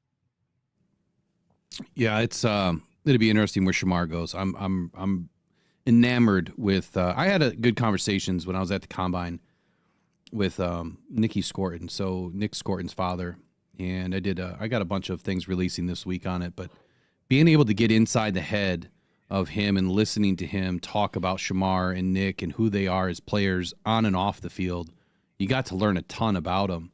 Maybe I'm a little jaded because of all the good things that I've heard, but it matches up with a lot of what I see on tape too. But I'm not as well versed in the tape, obviously, as Mr. All 22 here. He bangs it out the park. All right, Cardinals. Who's versed enough on the Cardinals that'd like to take the Cardinals? Or we're going to take a Yahoo pick, which I think the Yahoo pick is spot on. I mean, I think that the tackle just makes a ton of sense here. Would this be? Do you think Calvin Banks might go here? Yeah, Banks or a Simmons, somewhere along that range. Derek, as far as Banks versus Simmons, do you have or Jake? Do you guys have a pick there? I don't know if I want to pick one over the other. I really do like Josh Simmons, like the athleticism. There was plays where I just kept thinking, wow, he's supremely athletic. Not that Banks isn't, but there just seemed to be an extra 5 to 7% of athleticism with Simmons. I also like to look at guys like, moving to their left and moving to their right. Some guys have a difference, whether it's you're right-handed, you're left-handed, whether you're playing on the left or the right. Like Will Campbell is one. Really good stepping to his right on run plays and stuff. I think he's got I am less worried about the short arms as I am the stance and his ability to get out of the stance and his steps. If you look at his steps, he's constantly false stepping going to his left. He never false steps going to his right. So to answer your question, even though you didn't ask me about Will Campbell, Josh Simmons moves equally well with speed and accuracy to his left and to his right. I'm not saying he's better than Will Campbell. I think actually, I personally think once Will Campbell's stance gets fixed, he's a top 10 tackle probably halfway through the season. Were it me, personal preference, probably Simmons, but the health factor, I have to take that into consideration picking here. If I had to choose from those two, my more rational side says Banks. My eyes, just watching the film, says Simmons. Is Banks because Simmons was he battling injury right now, a patellar injury or something, lower leg injury? I think he was out I think he got hurt in the 6th game last year, and eventually they moved Donovan Jackson to left tackle during the college football playoff because their backup tackles were really, really poor. Yeah, well, Donovan Jackson, man, he earned himself a name this year too. I like either one. So, I mean, if we were to throw it up in the air, Simmons or Banks, I think that an offensive lineman makes a lot of sense for the Cardinals myself. Alex, any sense here? You think that either one? Yeah, I would say I would go with offensive line personally. All right, we'll just take the one that ranks higher, at least on PFF's board. We'll just say Simmons for today. I do prefer Simmons to Banks.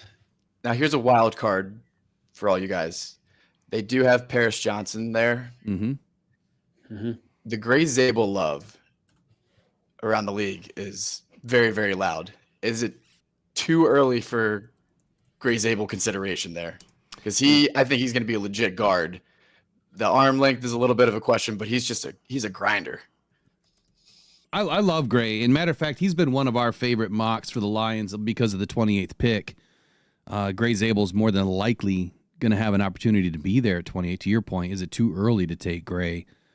I don't ever think it's early enough to take the right football player, right? And if Gray's the right football player, which it looks like he's going to be, man, I thought that Gray was going to be one of the first offensive linemen off the board after a few of these guys, like one of the first offensive tackles off the board that was going to be able to turn in and play guard in his first season. But it doesn't appear that way. It looks like Simmons is going to be going first. Banks is probably going to be going first before Zabel, and all those guys are going to play tackle. So I guess where I was going with that, was trying to find a tackle that could play guard in his first season. I think that Gray would be the first opportunity to do that. Right. Bengals are up next. Man, I don't think the Bengals need a receiver this year. No, of course not. I think they're good there. What side of the ball makes the most sense for them? Got to be thinking edge. Zabel. Has to be an edge rusher here, right? Yeah, that's also one. Anything that's a defensive position for them. Literally think- anything. Yeah, I think right here, I think Mykal Williams or Shamar Stewart or any of these edge rushers, Yeah.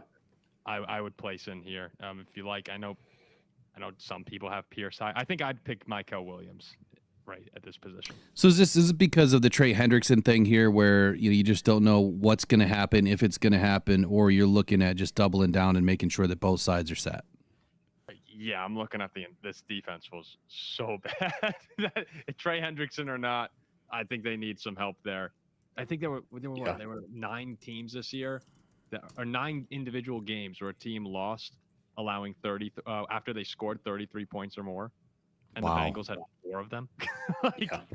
Like this team needs defense badly, and I wouldn't be surprised. I've seen a lot of people mocking offensive linemen here if they fall, and I get that you want to keep Joe Burrow upright, but man, when Burrow plays at an MVP level and you still miss the playoffs, that's telling. Reminds me of a couple Lions seasons, but Yeah. putting up points, but no defense. My bad. So, all right, I'm in on edge. So edge or linebacker. Honestly, when I look at their depth chart right now, you've got Jermaine Pratt at the will linebacker. You got Logan Wilson at the Mike. DJ Turner's left corner. Jordan Battle at strong safety. Geno Stone at free safety. Cam Taylor Dax Hill Britt. hopefully coming back from injury, hopefully for them. And CTB, yeah, their corner group isn't that bad if Dax Hill is available. I'm not too sure that he's going to come back and be an outside corner if they've got Turner and CTB. Yeah. I think edge is probably the one. The guy who would scare me the most is the guy who has the least production, Shamar Stewart. From a Ravens standpoint. But kind of harkening back to something you said, Will, and you guys talked about with Mykal Williams, the Georgia defensive system, I think, and I may be off base here, I think the Georgia defensive system oftentimes asks you to play a little bit more unselfishly as an edge defender. Particularly, I mean, Williams is rush. He's a B-gap rusher a lot of times in the film that I have. So, and not saying, turn that. I think we're losing you a little bit.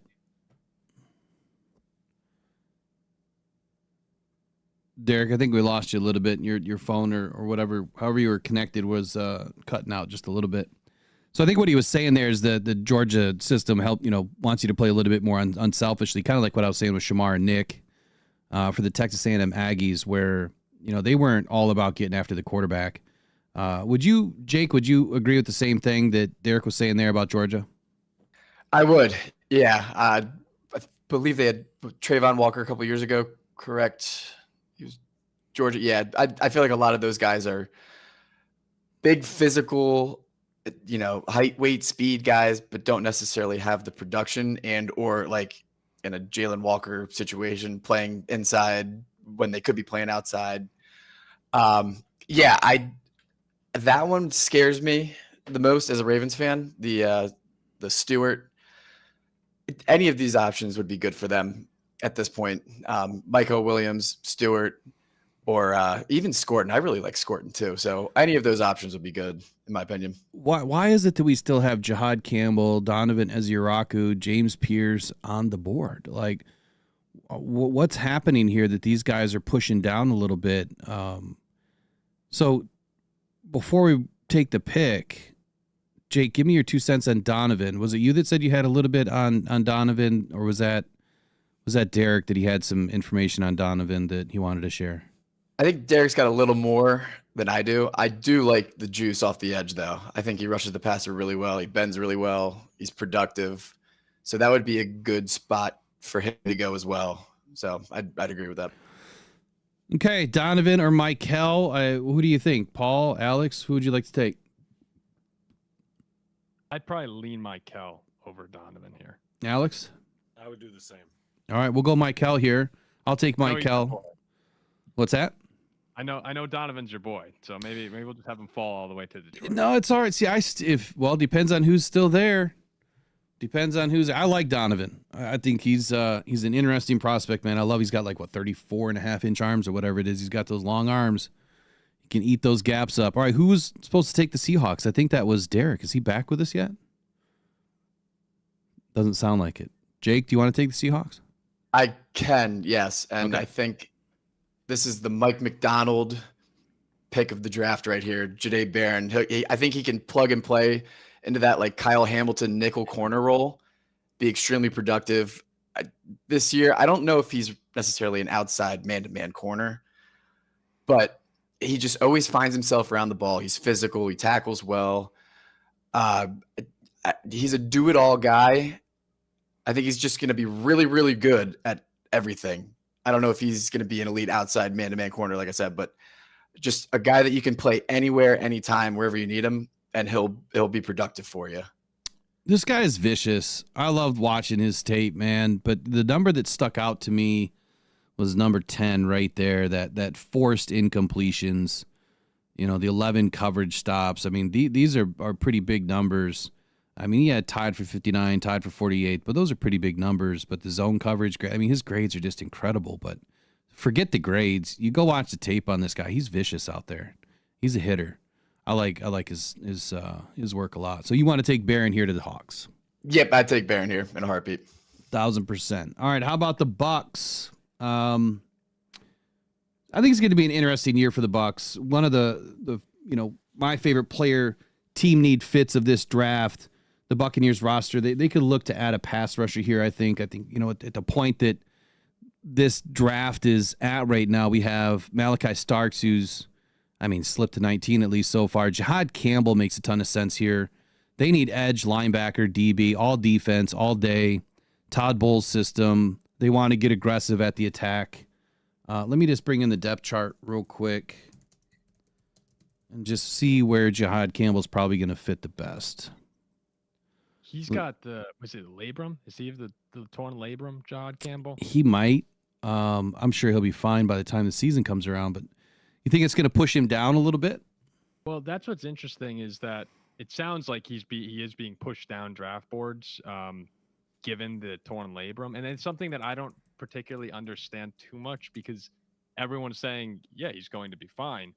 It might just be in September or October, whatever it might be. So to me, I don't understand why someone who might be viewed as a top 15 prospect is being pushed into the second round because you don't think he's going to be ready for the first 6 months you have him, when you're talking about a guy that you plan on having for years.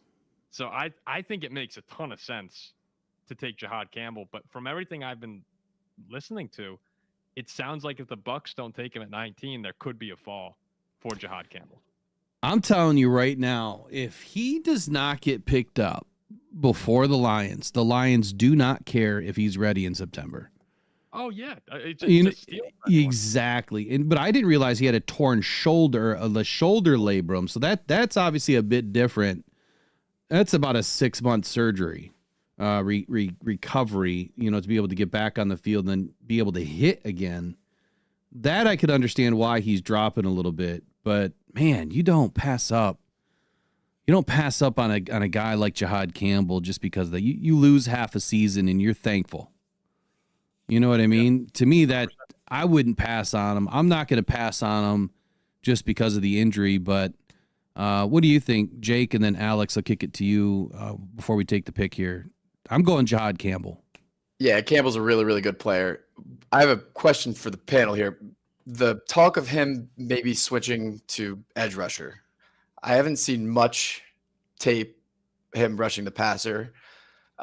Is that a possible move for him, do you guys think? Or is that kind of just trying to group him into the Jalen Walker, Abdul Carter, Micah Parsons mold? I couldn't tell you, to be honest with you. I've always envisioned him as a linebacker. I think that's where he's going to stick to. So he's a really, really good inside linebacker.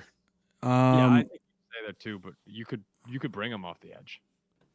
I think you could. I mean, you definitely could bring him off the edge, and I mean, he's good in space. But I was trying to look at his alignments here. So in 2024, he was in the slot 27 snaps, in the box 637 snaps.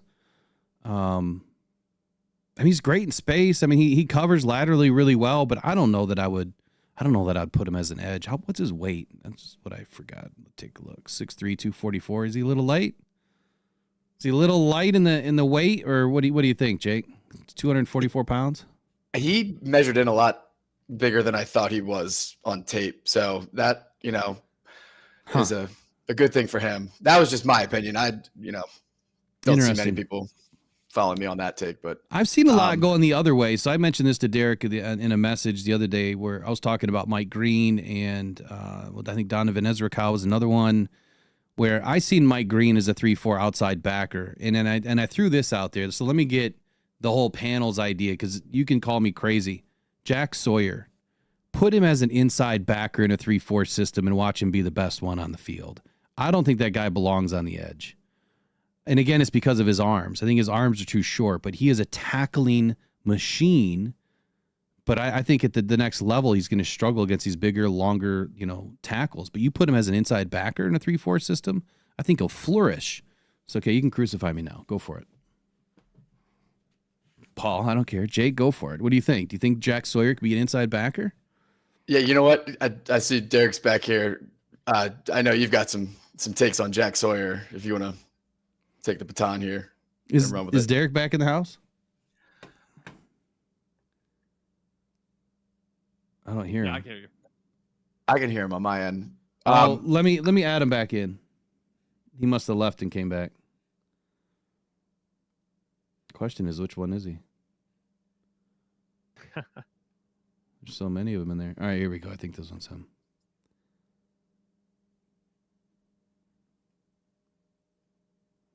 I can hear you. I can still hear you. I just got to add him in so everyone else can hear him. All right, you should be with us. You should be with us now. All right, Derek, you're back. Jack Sawyer is one of those guys that I didn't want to like. I'll be honest with you. I was watching film and my Ohio State bias kind of kicked in, and I didn't want to like him. And then I just kept watching the son of a bitch make plays, or just be annoying as I don't know what. I made a comparison on social media that some people didn't get. I don't know if y'all are UFC fans. Dricus du Plessis, the middleweight champion for the UFC, that almost invariably loses round one and looks sloppy as hell doing so, but somehow still leaves with the belt every night. That's what Jack Sawyer reminds me of. But I wouldn't be interested in him here. Who are we on? So we were on the Bucks. We put Jihad Campbell there. Yeah, great pick. I mean, how long is what's his name still going to stay there? 54. I mean, Levante ridiculous. David. Yeah, man, he's one of my favorite dudes to watch play football. If he's going to be around in 2025, him and Jihad Campbell next to each other. They got another badass there, an inside linebacker that I think has another year left on his contract. It's a good trio. Okay, Broncos. I think this one's kind of a slam dunk for some. Who would like to take the Broncos? I mean, you got to go wide receiver, right? That's like Cortland Sutton, maybe. I'd say offense for sure, but I was thinking of another one. But go for it. Take it away, Alex. I mean, I'd probably. It's a battle between Luther Burden and obviously Golden because of his. I know he obviously popped up in the ranks because of his 40 time. But you do need somebody opposite of Cortland Sutton. That wide receiver room is pretty empty. Yeah. I mean, I'll trust the other guys as far as evaluations go, but my stance would be the wide receiver position. Burden. So is anyone It's a in the badass. Omari and Hampton boat at all, taking a running back? See, I had initially, I think it was in my second mock draft, I might have put Genty to the Broncos. No, that was my first mock draft. I think I put Genty to the Broncos. And then I kept moving Genty up when I got to the Bears. But anyone thinking the Broncos take a running back here? That's where I thought you were going. Though. Yeah, I'm with you on. I would lean Hampton here. It is interesting that we've had, in the entire time that Derek was gone, we still haven't had a second receiver go here. So like if the board falls that way, and the Broncos have their pick of everyone other than Tet McMillan, it could get more interesting. Like Alex is saying here, I still lean Amari Hampton, and he's just continuing to go up. It seems this might be the cap here. For how high he'll rise, but yeah, I mean, as much as I love Audric Estime and Jaleel McLaughlin was a all-time fantasy bust for me at certain times this year, I think that's a huge need for them as well. So was it Golden or Burden? I apologize. What was it, Alex? I really said either between the two, but I'm guessing the consensus is on Burden. Okay, go ahead, Derek. Sorry. It's tough for me watching Burden, he's just a guy that, as a Ravens fan, I keep thinking, I don't want him in the AFC North. Like, I don't want to have to go against him. Having said that, just from what we hear about Burden and some of the effort issues that you do see on film, him and Sean Payton could be an interesting dynamic. I like it. We'll take Burden to the Broncos. Steelers. Anyone can throw their hat in the ring. Otherwise, I'm just going to look at Yahoo or Jeremiah here and see what they're thinking about. Initially, go ahead. Yes, exactly. Jake, go ahead. Yeah, exactly. Yeah, I'm stoked that Burden is off the board here because that would be terrifying. I do think that Ibuka or Golden here would be almost as scary. They need a little juice on the outside at the receiver position there. Either one of those guys are who I would go with. And I hate doing it since I'm a Ravens fan, but I could see. Look, I'll be honest with you, Jake. I could see them trading Pickens on draft night. Yeah, I do too. That's an unpopular opinion. I could see them trading Pickens on draft night and drafting a receiver here if it worked out this way. But personally, again, I'm biased from seeing the film. I think their offensive line sucks, and they need serious help there, regardless of what a draft predictor says. So offense is the play here, either receiver or O-line. I think you're right. What are they going to do at quarterback? So is there a possibility that Kirk Cousins comes to town or Aaron way over the hill Rodgers makes his way to the Steelers? Is it really going to happen with Rodgers? Anybody? Rodgers. You really think I so? hope so? I think it'll be Rodgers. I just don't see Mike Tomlin and Aaron Rodgers in the same room. Can you guys see them in the same room? I just don't see it. I don't. Yeah. I think they're just going to butt heads. I don't know where else. I mean, it would definitely be the Steelers turning down Rodgers, which, I mean, otherwise, I don't know what they're doing this year. Right.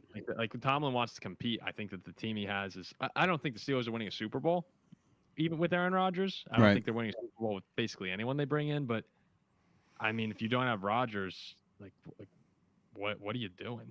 Mason Rudolph. Well, yeah, they don't have anybody. I mean, I guess for the play for me is, Kirk Cousins is healthy. He's ready to go. Yeah, he throws some interceptions, but you could essentially get 8 years out of Kirk Cousins of what you're going to end up getting out of, Rodgers is a year and a half, maybe. I know people in Pittsburgh are terrified of this because of the whole Kenny Pickett experience, but I think you have to consider Jackson Dart here. I love it. 1,000%.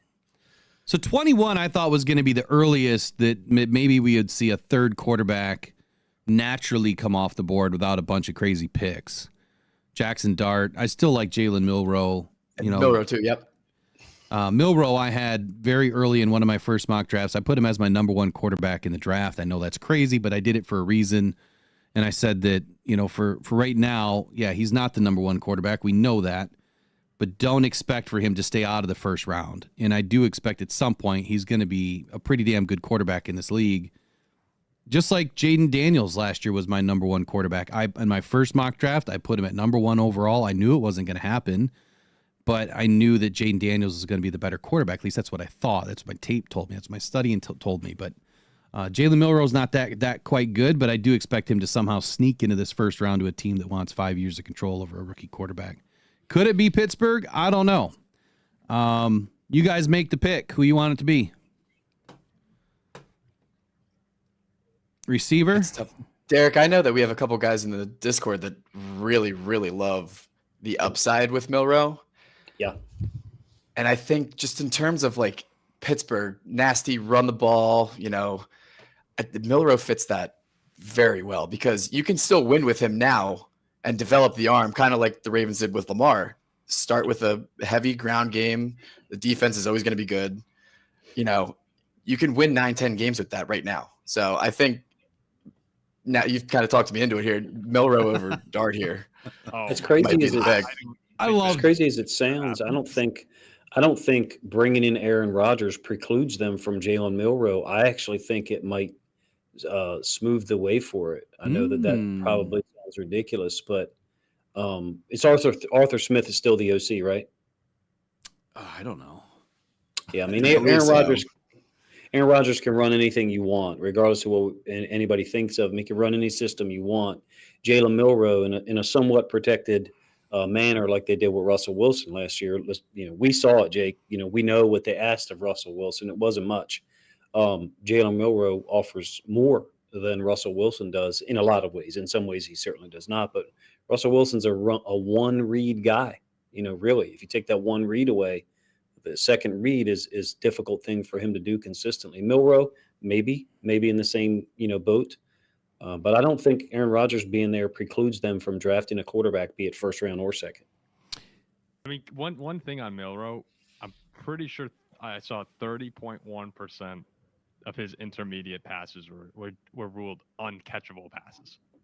There's some bad ones. Yeah, I like Jalen. It was a lot of fun watching Jalen Milroe at Alabama. I know that there's a little bit of buzz here, and it's fun to talk about.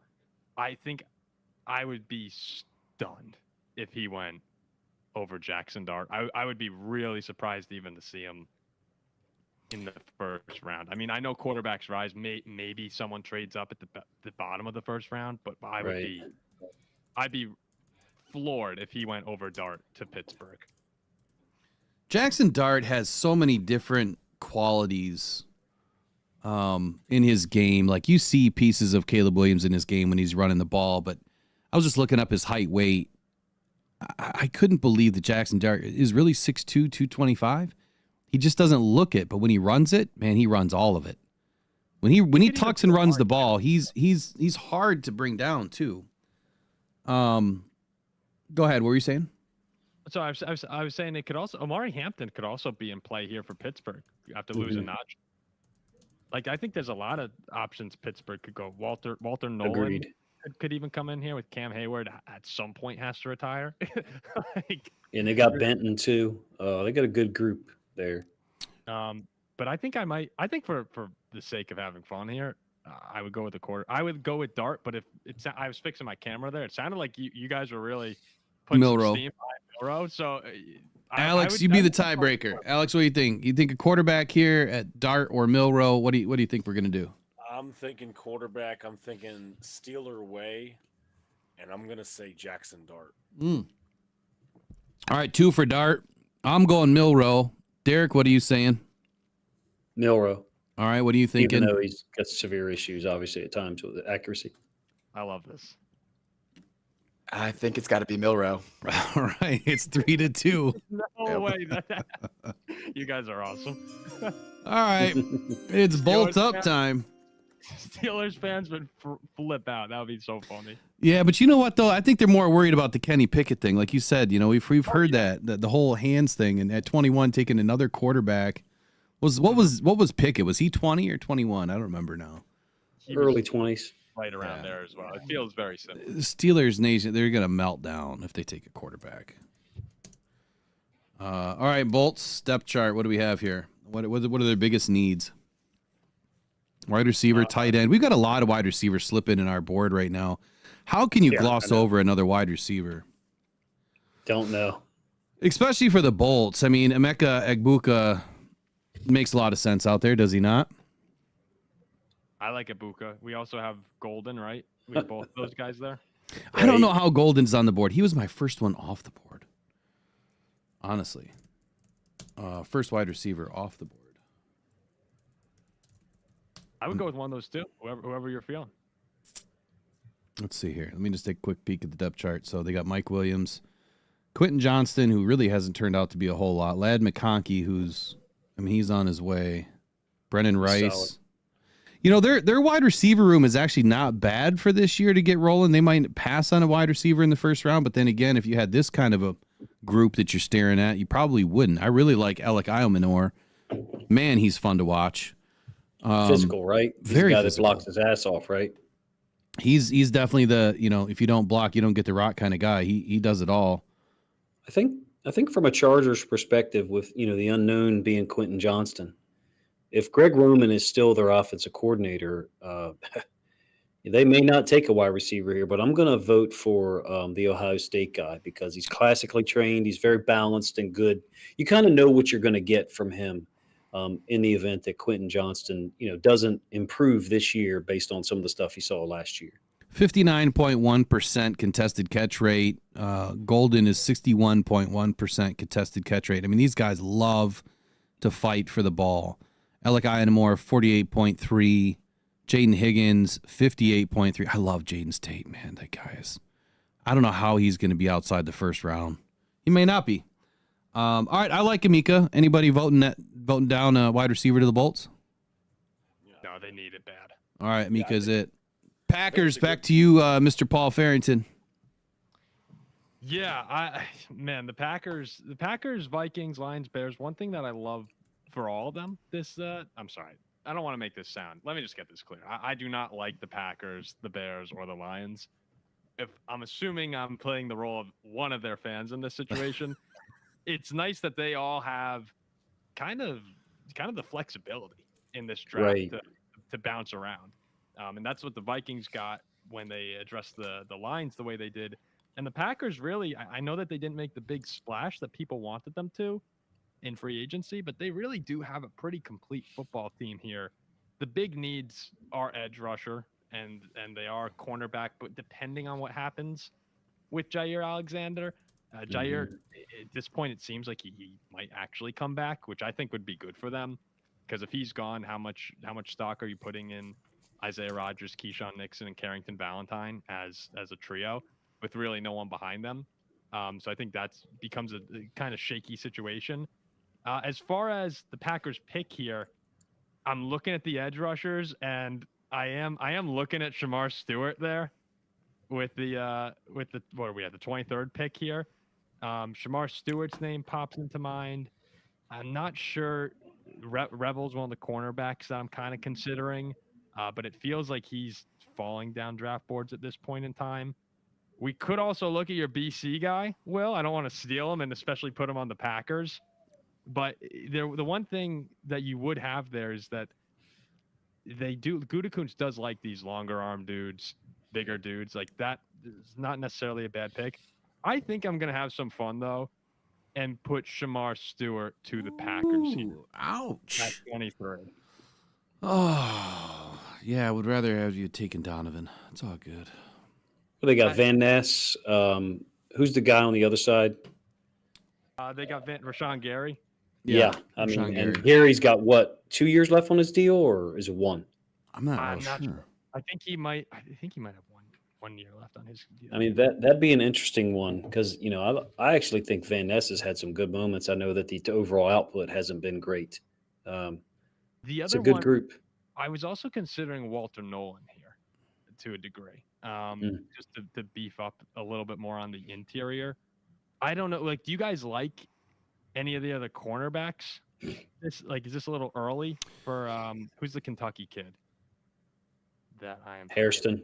Hairston, yeah. Oh, he's blazing fast, right? I like the corners for Green Bay. I think that's a position that could come back to haunt them. But I think it might be a bit early. So I'm leaning that they would go with an edge rusher. And again, we've talked about Shamar Stewart a lot. If that's someone who works out, it's kind of a scary, could lead to a scary defense. I like it because the wide receiver room, which was another need for them, at least according to PFF. I mean, what are you gonna do with Romeo Dobbs, Christian Watson, Jaden Reed? I mean, they're fairly good. McCole Hardman, Dontavian Wicks, they're solid to not take a wide receiver in the first round. The only other pick that I probably would have taken, and I don't know if Evan Williams, who they took last year, and Javon Bullard, maybe they round out the safety room there with Kitten Oladapu and Xavier McKinney. Do you pass on a Malachi Starks if he's really still on the board? I don't know that you do. I think they're okay back there. They're definitely okay back there. What I like to see right now is Trey Amos. He's a guy that I said was going to be a first-round draft pick weeks ago. Watching him rise, Derek, I'd love to know if you did your corners. You said just recently. Yeah. Where did you put Trey? If you were to rank him, I don't know. Where do you have him ranked? Do you think? I mean, 25 to 35, somewhere in that range. Could he move? Probably further to the back end of that range. I think is what most people would call consensus. I really like he reminds me of Amik. I think I maybe messaged you and said that or not. A little bit bigger, bulkier than Amik Robertson maybe, but they just have that same level of combativeness. I'd like to say, certain guys really compete at the catch point. Certain guys really compete at the line. If it's press man in this case, or certain guys compete during the route. Trey Amos competes in all of those phases. Yeah. That's the thing that I like about him is he reminds me of CD3 in another manner, in that each inch, each foot is contested. He's not ceding ground. I do like Trey Amos. I think I like him better than other people do. I know he's been at 3 schools in the last 3 years, but that's the norm nowadays in some ways. Unfortunately, the transfer portal, it's made things kind of difficult. I think it depends on the system you're playing in. I mean, like if you say who's the best corner in this draft, it's got to be what time frame are you looking at? Because if you're looking at Travis Hunter, then it's and he's just going to play corners. Travis Hunter. If you're looking at just 2023 film, it's Maxwell Hairston. The 2023 film was insane from him in zone, but I don't think the Packers are going to be in a lot of zone structures. So match, man structures, some zone mixed in. Amos could be their guy. Love it. I think Amos reminds me a lot of Terrion Arnold, just the way that he's so physical. They remind me a lot of. Amos reminds me a lot of him. All right, so you got your Vikings up next, Paul. So we got Shamar Stewart to the Packers. Unfortunately, man, that blows. It might even be who's your it's Donovan. How do you pronounce his last name again? Aziraku, I think is how you pronounce it. Probably Aziraku, wrong. Yeah, Aziraku. I think Aziraku might actually make more sense when you look at it. But let's go Shamar Stewart. The Vikings. See, this is really interesting now, and this is where it's going to be on draft night. I'm going to have no idea where we're leaning, because part of me is saying Matthew Golden's still sitting there, and JJ McCarthy. Like, we could use a third receiver. As much as great as Justin Jefferson and Jordan Addison are, Jalen Nailor at times can leave some to be desired. So Matthew Golden gets my attention. I know I keep going back to Walter Nolan, but the defensive line help. I think we could still get younger there, given that the guys we picked up in free agency are on the later ends of their career. But I think what I'm going to do here is go with a draft day riser, or someone who's been rising up boards pretty rapidly. Along the offensive line, we're pretty solid outside of left guard, I would say. And I know Donovan Jackson, was unbelievable filling in. He went to left tackle and played great in the playoff run.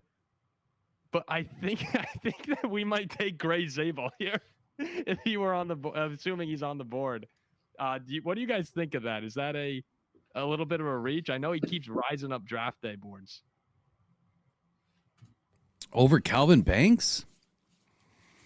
Oh, is Calvin Banks still there? He's still here. I mean, honestly, I don't think he's going to be there at 24, but he's still here right now. I like it. You can't go wrong with Gray Zabel. Well, if Kelvin Banks is there, I think I'd be rooting on for Kelvin Banks. I don't think you can go wrong with anybody along the offensive line. You want to protect J.J. McCarthy as much as you can. Yeah, I have no problem with going offensive line. I think I do like that with Zabel. I mean, you could put Banks on the inside if you wanted to, right? Like we have Brian O'Neill and Darisaw, but it would be hard to turn down Banks. I mean, I did love. Yeah, let's go Kelvin Banks. I forgot he was on the board for us still. Yeah, the thing that I like about Zabel, I just had to double check. He's played 3 positions along the offensive line in the last 3 years. He's someone that's very positional, versatile.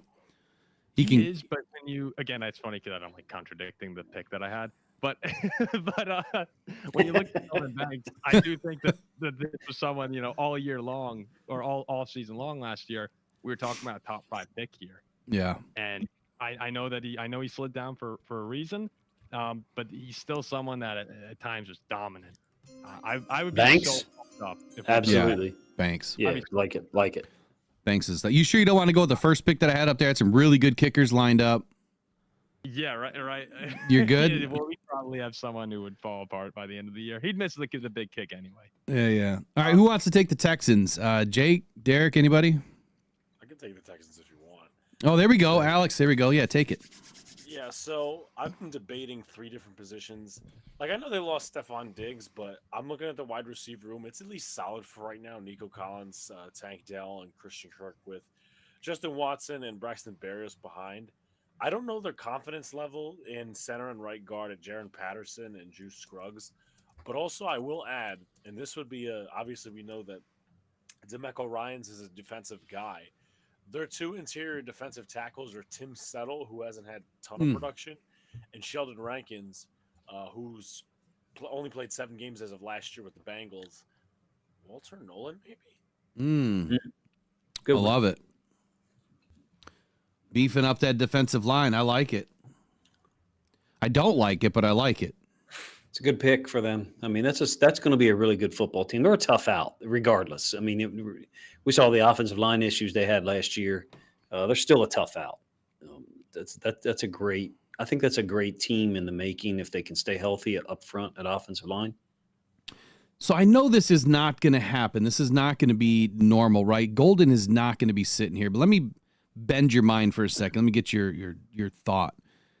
Last season, when Nico Collins was out of the game, Stroud had a lot of trouble. Like, he could not move the ball. It seemed like when Collins was out, he couldn't do a damn thing. Dell also, that one was huge, right? Yeah. So at what point do you add another wide receiver, to that group just to be sure? I don't know if you can ever have too many, but I'll just throw that out there. But I love the Walter Nolan pick. So I'll throw Walter Nolan in there for you. Gentlemen, I do have to get running. Yeah. Real quick. I believe it or not, I'm hosting a national championship game watch, and I have a bunch of angry people right now. Oh, you better get there. So I'm trying to. I'm gonna have to run here, but I just wanted to say I apologize for having to leave. With like 7 picks left here. You're good. But this was a blast, and I think it looks pretty good, the board. I mean, there's definitely a couple guys that fell further than we just said. Golden, I don't think he'll be there, like you said, Will. But I think most teams would be pretty happy if the board fell this way. I think they would too. Well, I'm definitely going to print it, and I'm going to do something fun with it. Like, I don't know, $10 a pick that we get right going to the Cancer Foundation or something. We'll print it and put it on the board for draft night and see what we get right. It was great meeting you guys, and thanks a lot, Will. Yeah. Thank you, buddy. Appreciate it. You guys, yeah. I'll see you soon. All right, have a good night. Have fun, man. Later, man. All right, so up next, we've got the Rams. Who feels comfortable taking the Rams here? What do they really need? I mean, they shored up their defensive line last year. Braden Fisk, Byron Young, Kobe Turner. I mean, pretty solid. Jared Verse. They've drafted well. They've really drafted well. They really have. I say if there's any weakness, it'd be at left corner. I mean, Darius Williams is a good corner, but is he great? Is that someone that they're going to continue to ride with, for the next many seasons? Do we even have anybody left here in the cornerback room that makes sense in the first round? Siobhan Revel, or I would go Trey Amos personally. What about on the offensive side of the football? Now, is Zabel still available? I know that's a name I keep going back I to, but believe he is, and that would make a ton of sense. it really would. Yeah. Yep, he is. He's available. Yeah, because he can play anywhere across this line. Obviously not center, but he can play just about anywhere else. I like that pick too. I think that's a perfect spot. And they seem like the type of team that doesn't care as much about the measurables. As long as you're good and can do your job well, Yeah. you'll find success. And in that offense, I think he'd thrive too. So I think I like the pick. Alex, you think it's a good pick? Yeah, the only other position I'd probably go is linebacker because that's where they're thin. But Zabel seems like a ram. So they got Byron Young, Omar Spates, Nate Landman, and Jared Verse. Yeah, I could see him adding a linebacker too. Let's see who else is up there. James Pierce, man, I can't believe he's still on the board. I like the Zabel pick. What do you think, Derek? To be the tiebreaker, who would you go with? Yeah, I like it. I mean, I'll make no bones about it. I'm not a huge Rams fan, but I respect what they do offensively. McVay's system is very wing T based from a formational standpoint, and it's based upon physicality up front. They went with Jonah Jackson and tried to use him when they signed him over from the Rams, and so an interior offensive lineman, if that's where Zabel slots as in his first year, guy who can come in and start from day one, looks like a good pick to me. All right, Gray Zabel it is. We'll go Gray Zabel. All right, now with the team we've been waiting for, the Ravens. Finally. Holy moly. What do we do here, Jake? I mean, the easy pick would be just to take Starks off the board and stop that fall. But you do have to consider, I like Ezeraku, and I know personally we can't keep drafting these, high floor, low ceiling edge rushers. I think we need a guy with juice who can really get after the or the quarterback. And I think Ezeraku is that guy. Pierce is also that guy, but I think his fall is going to continue a little bit longer. Why the fall on Pierce? What's going on with him? I've heard that he's got some off-field stuff. Yeah, and it's pretty legit. So not sure the whole details. Just that's what I've been told in my circles. But as a player, though, I mean, you look at a guy who's 6'5". He played a lot better against the run this year, and obviously you put the tape on and you see how quickly he gets off the edge. It's hard not to like it. 4.48, something like that, I think. Yeah, it's insane. I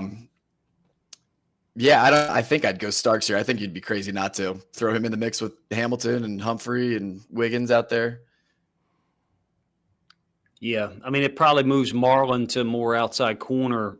Overall, I think you're probably still able to get a decent corner in round 2, but I think we're setting ourselves up to maybe have to take offensive line in round 2. I think the Ezeraku thing, if for me personally, based upon what I've seen, if we draft him, I want him to play. And I don't see him playing 50 snaps a game if we keep everyone that's on the roster now. So, it's not for us to address here via trade because we're not doing that. But if we do draft a guy like Ezeraku at 27, then I think we've got to be moving on from someone.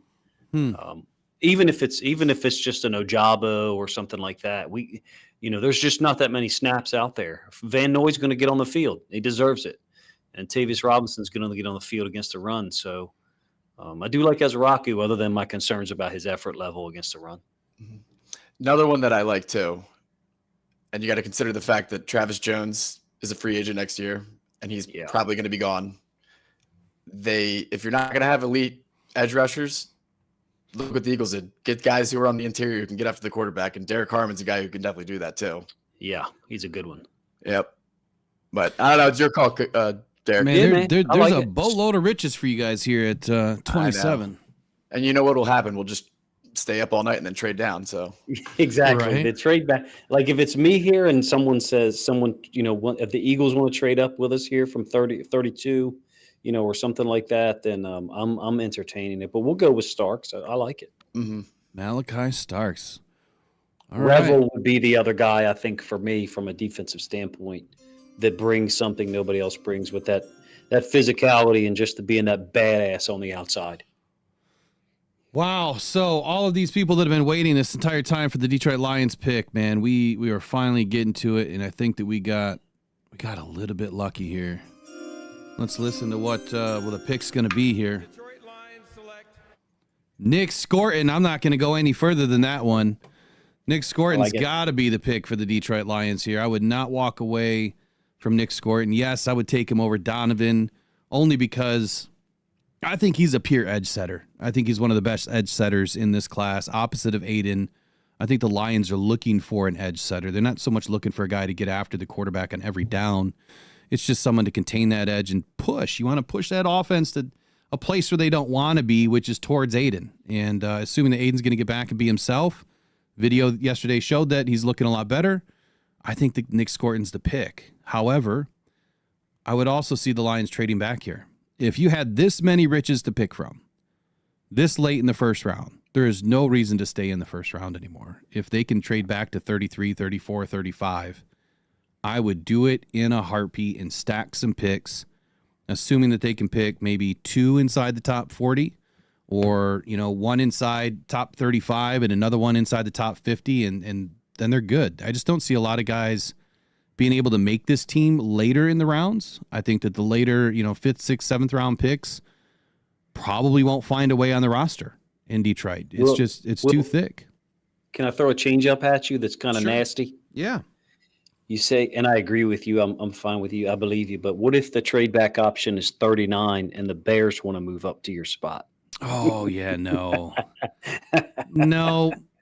So I need the answer. What here if that's the case, here's what I would do is well, no, it wouldn't work because the Bears would move up to our spot. What I was going to say is, well, no, I'll trade that with the Bears and I'll trade with somebody else to get in front of them, but there's nobody else in front of us. So it's funny though. Yeah, no, F the Bears all day long, twice on Sundays. I got to go Nick Scorton. I have to. I don't see another option that's better than him. I just don't. Nick Scorton's my guy, man. If it worked out that way, I think that a lot of Lions fans would be happy. I think they'd be happy with Donovan. I obviously don't think they'd be happy with a guy like James Pierce. I think for me, James Pierce is more projected as that 3-4 outside linebacker. That's just not what the Lions are looking for, in my opinion. Defensive tackle's another option because they're light on Lee McNeil. Lee McNeil's going to be down, quite a few games, and who knows what he's going to look like when he gets back. You have Levi Onwuzurike probably taking over for Aleem in the short term. They could use some depth there, but I think you could find that guy in the second round too. I think you got a great pick here with Scorton or Scourton. I like it. What would you do differently, or what would you do next? If you're the Lions. I'm good with Scorton. I like Scorton a lot. He'd be one that I'd walk out as a Ravens fan excited about. Like you said, he projects more as like your every down edge defender. And I think we were kind of talking about it earlier, the whole Texas A&M, like why don't they have any production? Yeah. I remember somebody, it might've been Daniel Jeremiah, said like all 3 of these guys are legit players. Is it a Texas A&M thing? Not, Stewart, Scorton, and then the D tackle Stewart. So he's really, really good. I think he gained some weight too with Texas A&M, but he's just a really good all-around player, and I really like him. He went from 281 at Texas A&M to the Combine Day. He weighed in at like 257. And man, did he look fast. And he was just flying around. But yeah, to your point, he gained a lot of weight with Texas A&M. And I think it was to play more of that big end style. And to his dad's point, Nicky, he said it's all in our genetics. It's like, man, we can swing 30 pounds in a week. I'm like, well, that's not good. You got to put on, good lean muscle as an NFL player. We can't eat Oreos. But anyway, I think it's, it's one of these things where I think that Nick's going to make it into the next level. Yeah, you give him another year, get into a pro system, and what is he going to be in year 2 when he makes the biggest leap? And I think he's going to be a dominant Marcus Davenport, what he should have been type of an edge. And maybe still can be, but I think that that's what you're looking at is that Marcus Davenport style of an edge of what he was. When I go back and look at Josh Pascal's tape, reminds me a lot of Nick Scorton. Or Nick Scorton reminds me a lot of Josh Pascal as an edge rusher at Kentucky. All right, so Washington. Who wanted to take Washington? Was that you, Alex? I certainly could. I was looking at their depth chart. I'm kind of leaning edge here as well. I don't know who would fit their 4-3, but I'm looking at their edge room right now. It's Dorrance Armstrong, Clelin Ferrell, Dietrich Wise, Jacob Martin. Not a lot of good names there. Their offensive line was decent last year. Obviously, just acquired Deebo Samuel And I think they're pretty okay in the corner room. Obviously, they got Marshawn Lattimore, and they have Sainer still coming over from Michigan last year in the draft. So I'm going to lean edge here. I'm going to defer to the rest of y'all who would probably best fit their 4-3 type of system, but edge is my pick. Interesting. Yeah. I mean, Ezeraku is the most refined pass rush guy there from a move standpoint. I guess to your point, the guy that would quote fit the system out there would probably be Landon Jackson. Mm-hmm. I really like Landon. Landon was another guy I wouldn't mind having in Detroit. He is all effort all the time. I just don't see a ton of holes in his game, but I mean, you would know better than I would. You've watched way more tape than I have, but what I see out of Landon is I think he's going to be special at the next level. I think Tuimuala would be a fun one too. Just a guy with big body, juice off the edge. I think he's a little bit better of a pass rusher than Sawyer, a little more athletic. Yeah. Someone's going to take Pierce at some point here, right? At some point, right. Another one that would probably be under consideration here is Amarian Hampton. Yeah.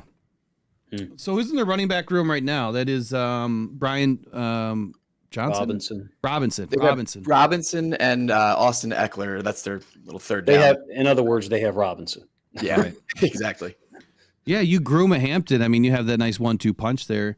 To your point, Alex, the other thing that I'm seeing here too is they have Frankie Louvu and Bobby Wagner as they're in a 4-2 base system, so they run 2 linebackers. My question here is Bobby Wagner. Is he not aging? Is he not like 50 years old by now? I think last year he had a good last year.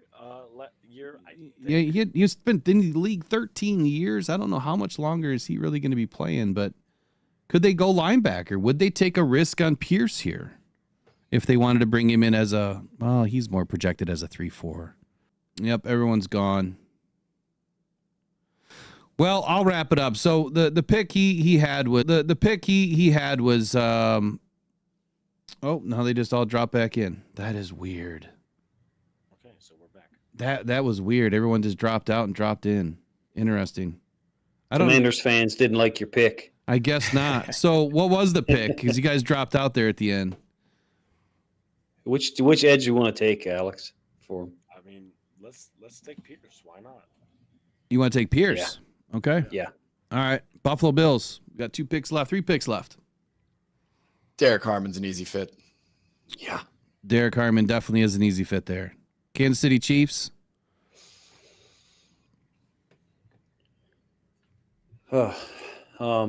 Golden would terrify me. It's like, what are they doing? I mean, Yeah. at the offensive line, they drafted the tackle last year in the second round, and it didn't work out, at least for last year. Hopefully he's going to improve for their sake. They got rid of Thuney, however you say his name. Mm-hmm. I think that's a big loss for them. I'm gonna be honest with you. It's a huge I think loss. Donovan Jackson or Booker fits perfect here for the Chiefs. I've heard some people, I've got a couple Kansas City people that I know, they have been talking about moving Suamatia into guard and taking, if Connerly is there or if Banks is there somehow, some way. Interesting. So that's another option for them. I do like Booker a lot, though. That's one of my guys. Same here. You know that. Oh, yeah. Let me throw one wild card in the hat. Isaiah Pacheco.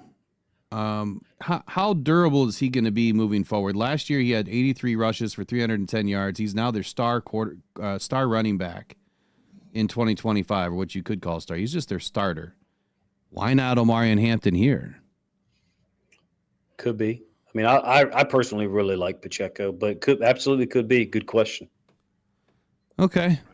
Alex, what do you think?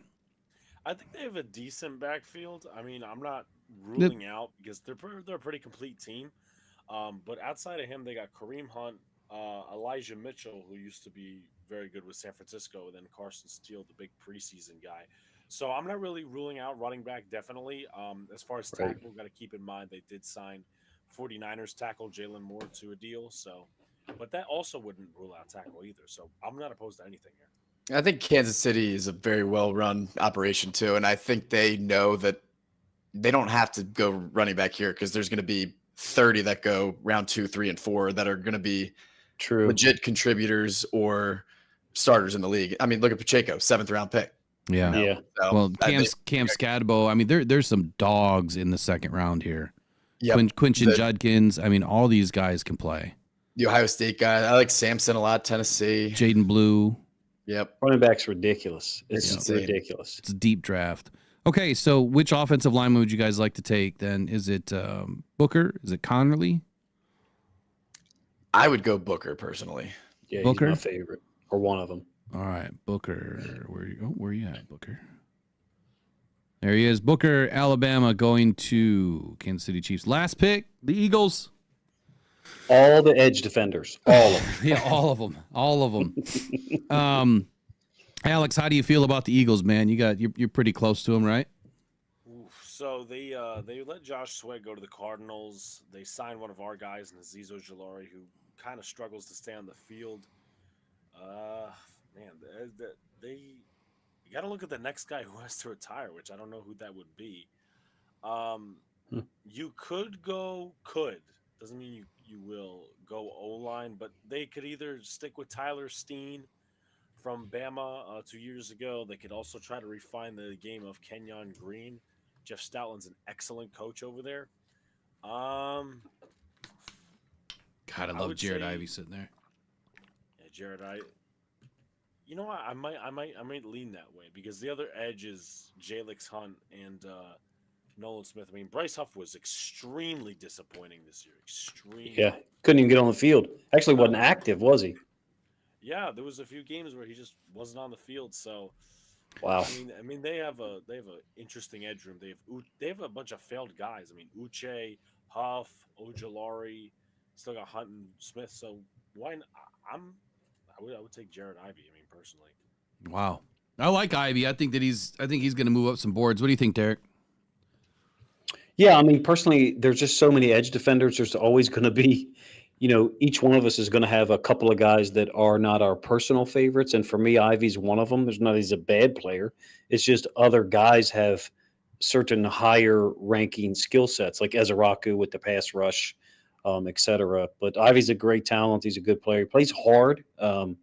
Probably fits the Eagles system. I don't know about you guys, but it's like wide receiver with the Chiefs. Certain guys go there and they just perform better than they did in other programs and other defenses. And the Eagles kind of seem to be able to do that with the edge guys right now. I think it was Jake earlier or someone mentioned why, the defensive tackle presence also plays a big role. Jalen Carter is, he's a force multiplier for everyone who plays near him. Right. So they've got the right system and they've got a great group. I know everybody's got them favored, for next year, but there's so many teams that are right there with the Eagles. You just got to be able to pass pro somehow when you're dealing with those guys because they're only going to rush 4 most of the time. So it's a good pick for them. All right, so we'll roll Ivey, man. That's a big jump up. Big jump up for Jared Ivey, but I like him. I do. I think the Lions would be great to get him in the second round if possible. Well, that's it for the first round conversation. Man, you guys have been great. I appreciate you. I mean, 2 hours joining me in here. That's a long time. I didn't expect it to take this long. It's a long time. So I appreciate you guys sticking around. Hey, give me your final 30 seconds on your draft. We'll go just around the room, Derek, Jake, and then Alex, and then we'll bow out for the night. I mean, first of all, super fun. Thank you for having us. And also, I know you were feeling a little under weather today, so for getting it done, on a day like that presented its own challenges for you, really cool. It's a fun process. I hope that all the Lions fans that tuned in and waited so long to get the pick are happy with Scourton or Scorton. It's going to be fun. Unfortunately, like Jake alluded to, you sit around and wait for your team to draft at the end of the first round. And then you got to worry about them trading back. Really is a little bit foreboding. But anyway, it was a lot of fun this evening. So appreciate the time, Will. Appreciate you, Derek, as always, man. Keep up the great work. Everyone tune into all 22 films on YouTube. If you don't know, now you know, but I already know you guys know. Jake Hallett, give us your 30 seconds, man, on what you think about the draft process this upcoming season. Yeah, really looking forward to the draft. Again, thank you for having me. This has been awesome. A lot of fun talking draft with you guys. It's an interesting draft. I'm really excited to see how this all unfolds on draft day. And then especially looking into day 2, there's going to be a lot of good names falling into day 2. I mean, look at our board: Ezaraku, Golden, Hampton falling into the early second. So it's going to be a lot of fun. It's going to be really interesting. So looking forward to it. Awesome, guys. I really appreciate you. Thank you again for joining me tonight, and look forward to anything in the future, man. Have a good night. Big Blue, Alex, appreciate you hanging around this long, man. Give me your 30-second take here on the draft process, and what do you think's up next for the Giants? Yeah. First of all, thank you for having me on. Love being on with all the other content creators. As Jim Nagy said at the Senior Bowl, there's about 10 guys. There was about 10 guys with first-round grades via multiple teams and multiple scouts, and that's just everybody just falls in order. So teams are really gonna get some good value in the second and third rounds, which is really gonna be interesting.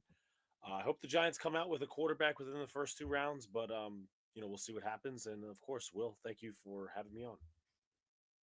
Absolutely, man. I really appreciate you joining me. Again, you do an excellent job in your channel. Tell everybody where they can find you and what types of sports you cover again. Yeah, mostly Giants and Yankees over on the Big Blue in the Bronx YouTube channel. Do a lot of great stuff there. And once again, appreciate you having me on. And feel free to subscribe, everyone, to Big Blue in the Bronx. All right. Thank you, Alex, man. Have a good night. Take care. And then there was one. We got through it. 2 hours worth of talking draft. Hope you guys got something out of it. A lot of good nuggets in here. Paul, Alex, Derek, Jake, who I met tonight for the first time. Very knowledgeable, well-rounded individuals. They know what they're talking about. Obviously, Jake and Derek have done it, at the highest levels, right? And they know a lot more than what most of us do. And it's a learning process to understand the draft positioning, and getting an idea of where these guys are going to end up and why teams would go in a certain direction. And you've seen it tonight.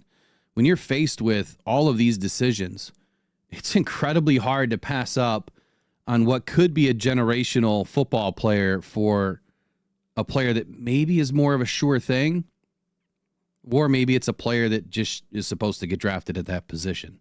It's hard, right? This has got to be one of the hardest jobs in the NFL, right? Or maybe in the world. It's got to be one of the hardest jobs. On one night, you have to now set your team up for the next 4 to 5 years. And you do it one night, really 3 nights, but you know what I'm saying. One night a year. The first round is what sets it all in motion.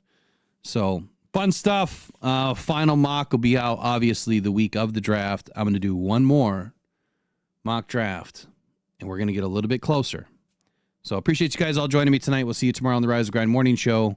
At least as of right now, I'll be on in the morning. I had a rough day today, little ER visit, but we're doing good, and hopefully you'll be doing fine in the morning, but we'll see. We'll see you guys back here in the next one regardless. You guys have a wonderful night. Take care. Go and probably go Detroit Lions. We'll catch you in the next one. Yeah. 1 2 1 2. Hey yo, AC. 1 2 1 2. Mic check. Hey, can y'all hear me out there? Hey. Against all odds.